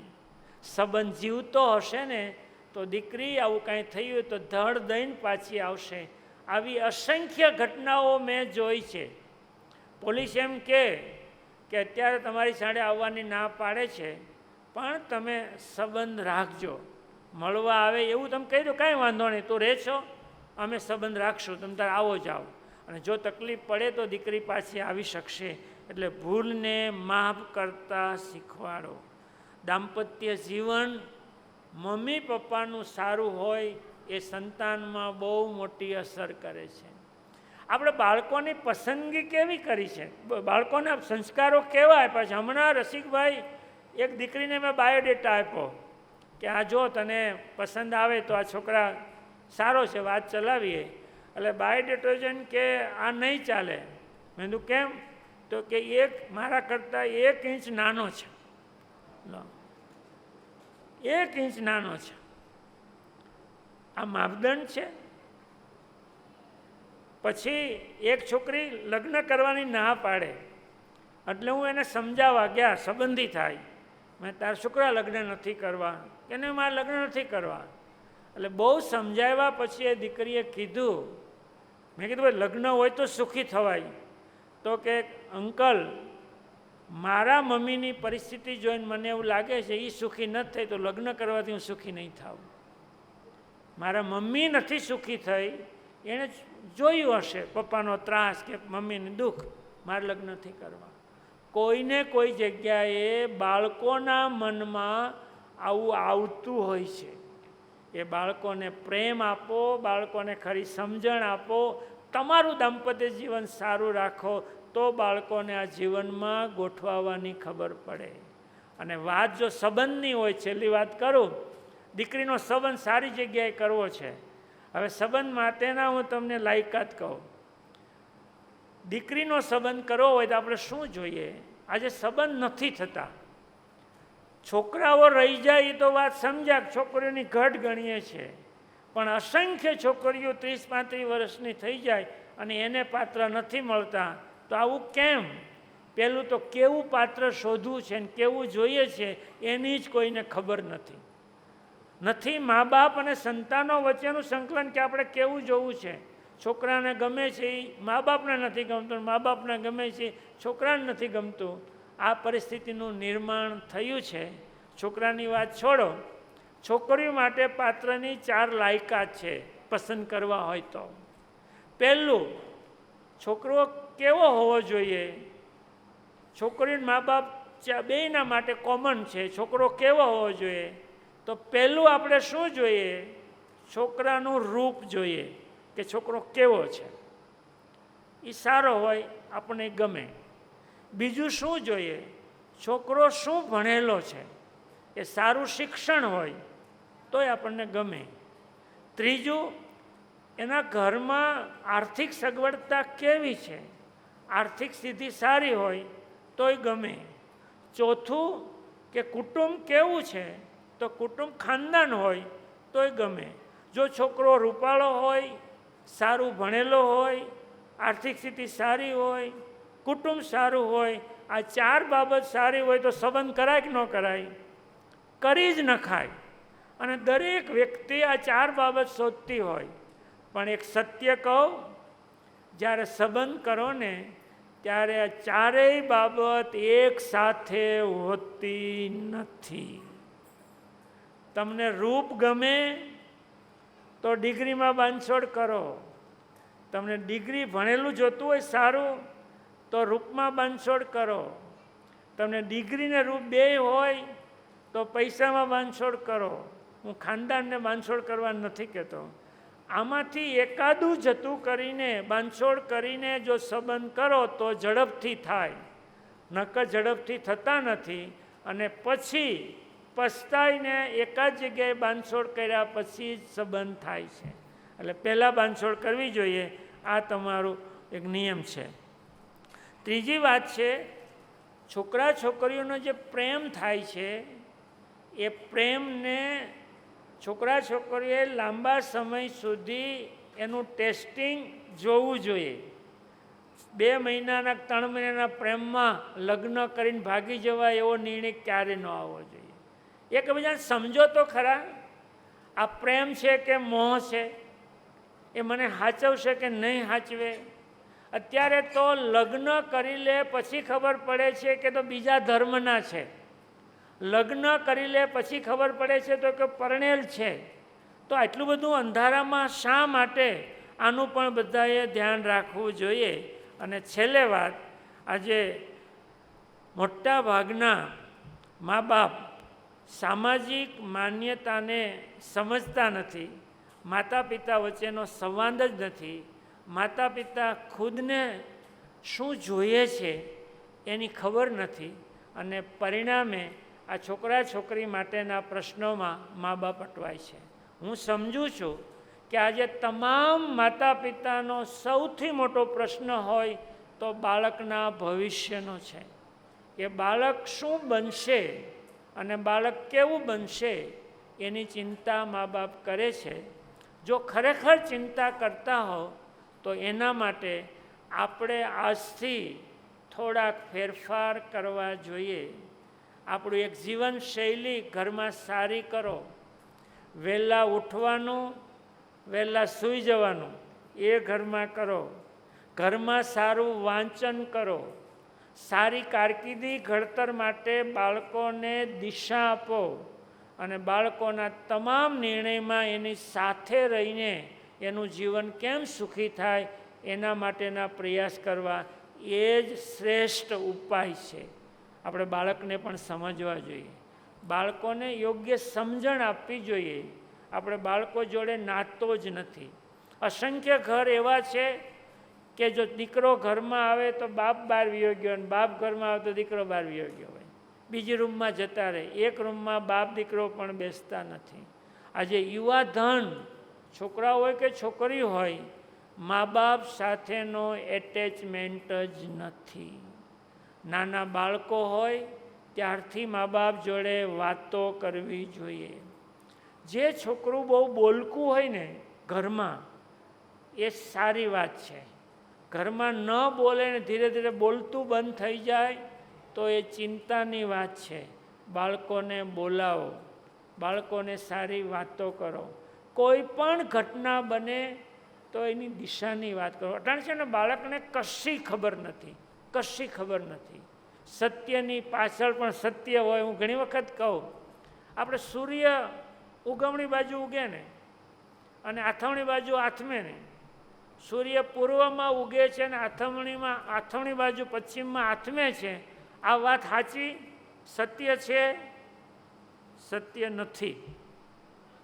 સૂરજ ઉગતોય નથી, સૂરજ આથમતોય નથી. સૂરજ તો ઊભો છે ને પૃથ્વી ફરે છે. આ સત્યની પાછળનું બીજું સત્ય છે. એ તો જે બાજુ સૂરજ દેખાય ને એને આપણે પૂર્વ કહીએ છીએ, અને દેખાતો બંધ થાય એને આથમણું કહીએ છીએ. જો આટલું શિક્ષકે સમજાવ્યું હોત ને તો ખગોળ વિદ્યામાં બાળકને રસ પડત. આ તો આ ઉગે છે ને આજના ઉગતોય નથી ને આ થમતોય નથી. આ સત્ય છે. આવું ઘણું હોય. મા બાપ બાળકની સાથે નાની નાની વાતો કરે એને સમજણો બનાવવાની જરૂર છે. બસ પ્રેમ અને મોહ વચ્ચેનો તફાવત મા બાપ જ બાળકોને સમજાવી શકે કે આને મોહ કહેવાય, મોહનો ભંગ થાય. પ્રેમ એનો ભંગ ક્યારેય ન થાય. પ્રેમ તો અમર રહે. એકાદું પાત્ર ન હા પાડે ને તો આજીવન લોકો જીવતા હોય છે. આ તો ગ્રીષ્મા વેકરિયાની ઘટના સુરતમાં બની. એ મોહ છે. મારું નહીં તો કોઈનું નહીં. તો એ પ્રેમ ક્યાં આવ્યો? જીવ લઈ લીધો. બસ જેને તમે પ્રેમ ગણો છો એ માત્ર ને માત્ર મોહ છે અને પરિણામે પરિવારમાં ન કલ્પી શકો એવી આફતો આવે છે. બસ કોઈ પણ આફતનો જલ્દી અંત આપણે દુઃખી થઈએ છીએ એનું એક કારણ એ છે કે કોઈ પણ સમસ્યાને આપણે લાંબી કરીએ છીએ. સમસ્યાનો સામનો કરો, સમસ્યાનો અંત લાવો તો મને એવું લાગે છે કે આપણી જિંદગી વધુ સારી જીવી શકાય. ફરીવાર રસિકભાઈ, બટુકભાઈ, ખાસ કરી અંકિતભાઈ, પ્રદીપભાઈ, અશ્વિનભાઈ કેટલી બધી મહેનત કરીને એક વિચાર ગોષ્ઠીનો આવો પ્રયાસ કરે છે. આમાંથી કોઈ તમને જાજુ સમજાવી ન શકે ને હું તમને જાજુ સમજાવી ન શક્યો હોય. સાચી સમજણ તો તમારા દિલમાં જાતે ઉગતી હોય છે અને એ ઉગે ને એ બાળકને તમારે સમજાવવાની છે. બસ તમારી બાળક તમારી બાજુમાં હંમેશા રહે તો તમારા બાળકને કશું ક્યારે થવાનું જ નથી. આ પરિસ્થિતિમાં પણ આપણે સારું જીવવું છે. ભારતનો એવો સમય આવ્યો છે, આ ખાસ કરીને દીકરા દીકરીને કહું છું કે એવો આર્થિક સમય સરસ આવી રહ્યો છે, તમે ધારશો એટલું કમાઈ શકશો. બસ એ દિશામાં મહેનત કરવાની જરૂર છે. એ દિશામાં કંઈક કરવાની જરૂર છે. એમાં લાગી પડો. આપણે એમાં નથી લાગતા ને એટલે બીજા પ્રશ્નો આપણને પરેશાન કરી રહ્યા છે. બસ તમે મને ખૂબ ધ્યાનથી સાંભળ્યો. મેં માત્ર નમ્ર પ્રયાસ કર્યો છે. આપ સૌનો ખૂબ ખૂબ આભાર. Thank you very much. ખૂબ ખૂબ આભાર.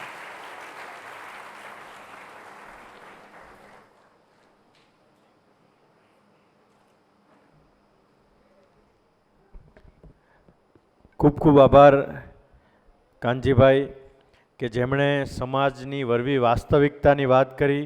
સમાજમાં જે પ્રશ્નો નવા ઉદ્ભવી રહ્યા છે એમનું સરસ મજાનો નિષ્કર્ષ કરી અને આપણી સમક્ષ રજૂઆત કરી.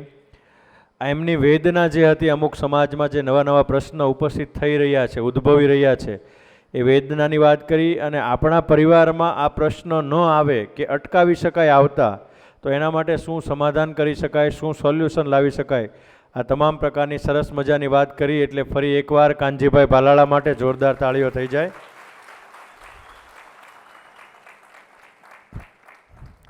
કાનજી કાકાને જ્યારે મેં પહેલી વાર ફોન કર્યો કે કાકા આ પ્રકારનો કાર્યક્રમ કરવો છે, એટલે એમને ફ્લાઇટની ટિકિટ હતી. એટલે મને એવું કીધું કે તમે એક કામ કરો કે કાર્યક્રમનું આયોજન કરી દો, હું કોશિશ કરું છું કે હાજર રહીશ. એટલે આપણે તમે પાસમાં જોયું હોય તો પાસમાં આપણે કાકાનો ફોટો નથી રાખ્યો.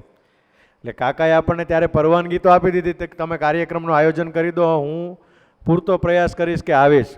ને કાકાએ એમનું શિડ્યુલ આખું મેનેજ કરી અને અહીંયા સમયસર આવી ગયા. 9 વાગે સામેથી મને ફોન આવ્યો કે હું આવી ગયો છું એમ. સવારમાં ફોન આવ્યો. સવારે 10 વાગે હું વિચારતો હતો કે 10:30 આસપાસ હું ફોન કરીશ એમ, પણ 10 વાગે કાકાનો જ ફોન આવી ગયો કે આજનો કાર્યક્રમ છે જ ને, એમ કોઈ ચેન્જીસ નથી ને શિડ્યુલમાં. એટલે આટલી એમને ઉત્સુકતા હતી કે સમાજ માટે એમને કંઈક યોગદાન આપવું છે. તો આવા સરસ મજાનો સમય ફાળવીને કાકા આપ ઉપસ્થિત રહ્યા એ બદલ વલભીપુર તાલુકા પાટીદાર પ્રગતિ મંડળ સુરત આપનો હૃદયથી આભાર વ્યક્ત કરે છે. સાથે સાથે ગોટી પરિવારમાંથી જે ટીમ ઉપસ્થિત રહી હતી એ ટીમનો આભાર કે એ ટીમને પણ આપણે એક વખત ફોન કર્યો કે અમારે આ પ્રકારના નાટકનું આયોજન કરવું છે અને તરત એ ટીમ તૈયાર થઈ ગઈ. અને એ ટીમ પણ કોઈ પણ પ્રકારનું મહેનતાણું કે કોઈ પણ ફીસ નથી લીધી, માત્ર ને માત્ર સમાજ માટે અહીંયા આવી.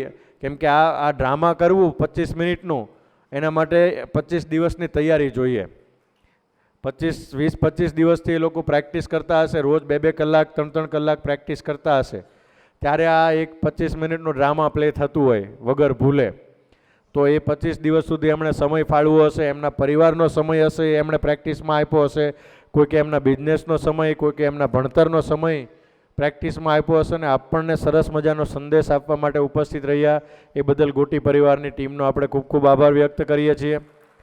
સાથે સાથે વિશેષ આભાર શ્રી બાબુભાઈ લખાણી, આપણા પ્રમુખશ્રી, ઉપપ્રમુખશ્રી ભીમજીભાઈ અને લાલજીભાઈ, રસિક કાકા, બટુક કાકા અને સમગ્ર કારોબારી ટીમ, કે યુવા ટીમ અમે ગમે તે કામ કરીએ એટલે હંમેશા હા જ હોય, ગ્રીન સિગ્નલ જ હોય. અમે કાંઈ પણ નવો અખતરો કરવો હોય એટલે એનું રિઝલ્ટ અમને ન ખબર હોય, અમે ખાલી વિચાર મૂકીએ કે આવું કર્યું હોય તો એટલે ગ્રીન સિગ્નલ જ હોય. કોઈ દિવસ એમણે પ્રશ્ન નથી કર્યો કે આવું કરશો તો આવું થશે, તો તમે કરો, જે થશે એ જોઈ લેશું, સારું તો તમારું, ખરાબ તો અમે લઈ લેશું. અને ક્યારેય એમના આશીર્વાદથી કોઈ દિવસ ખરાબ થયું જ નથી. એટલે અમને વડીલોના આશીર્વાદ છે એટલે યુવા ટીમને કામ કરવાની મજા આવે છે. તો સમગ્ર કારોબારી ટીમનો ખૂબ ખૂબ આભાર. સાથે સાથે અમારી યુવા ટીમ કે જેમને એક મેસેજથી અમે આ કાર્યક્રમનું આયોજન મોટાભાગે એક મિટિંગ કરીએ છીએ અને બાકીનું બધું ફોનથી અને મેસેજથી વહીવટ કરતા હોઈએ છીએ. તો મેસેજથી પણ એ લોકો પોતાનો બિઝનેસનો સમય આપી, કેમ કે આ કાર્યક્રમ કરવા હોય, 2 કાર્યક્રમ, એક 4 થી 7નો હતો ને એક અત્યારે હતો, તો યુવા ટીમના 7-8 મેમ્બર એવા હોય કે જેનો આખો દિવસ જતો હોય, આમાં બધી તૈયારીઓ કરવાની હોય.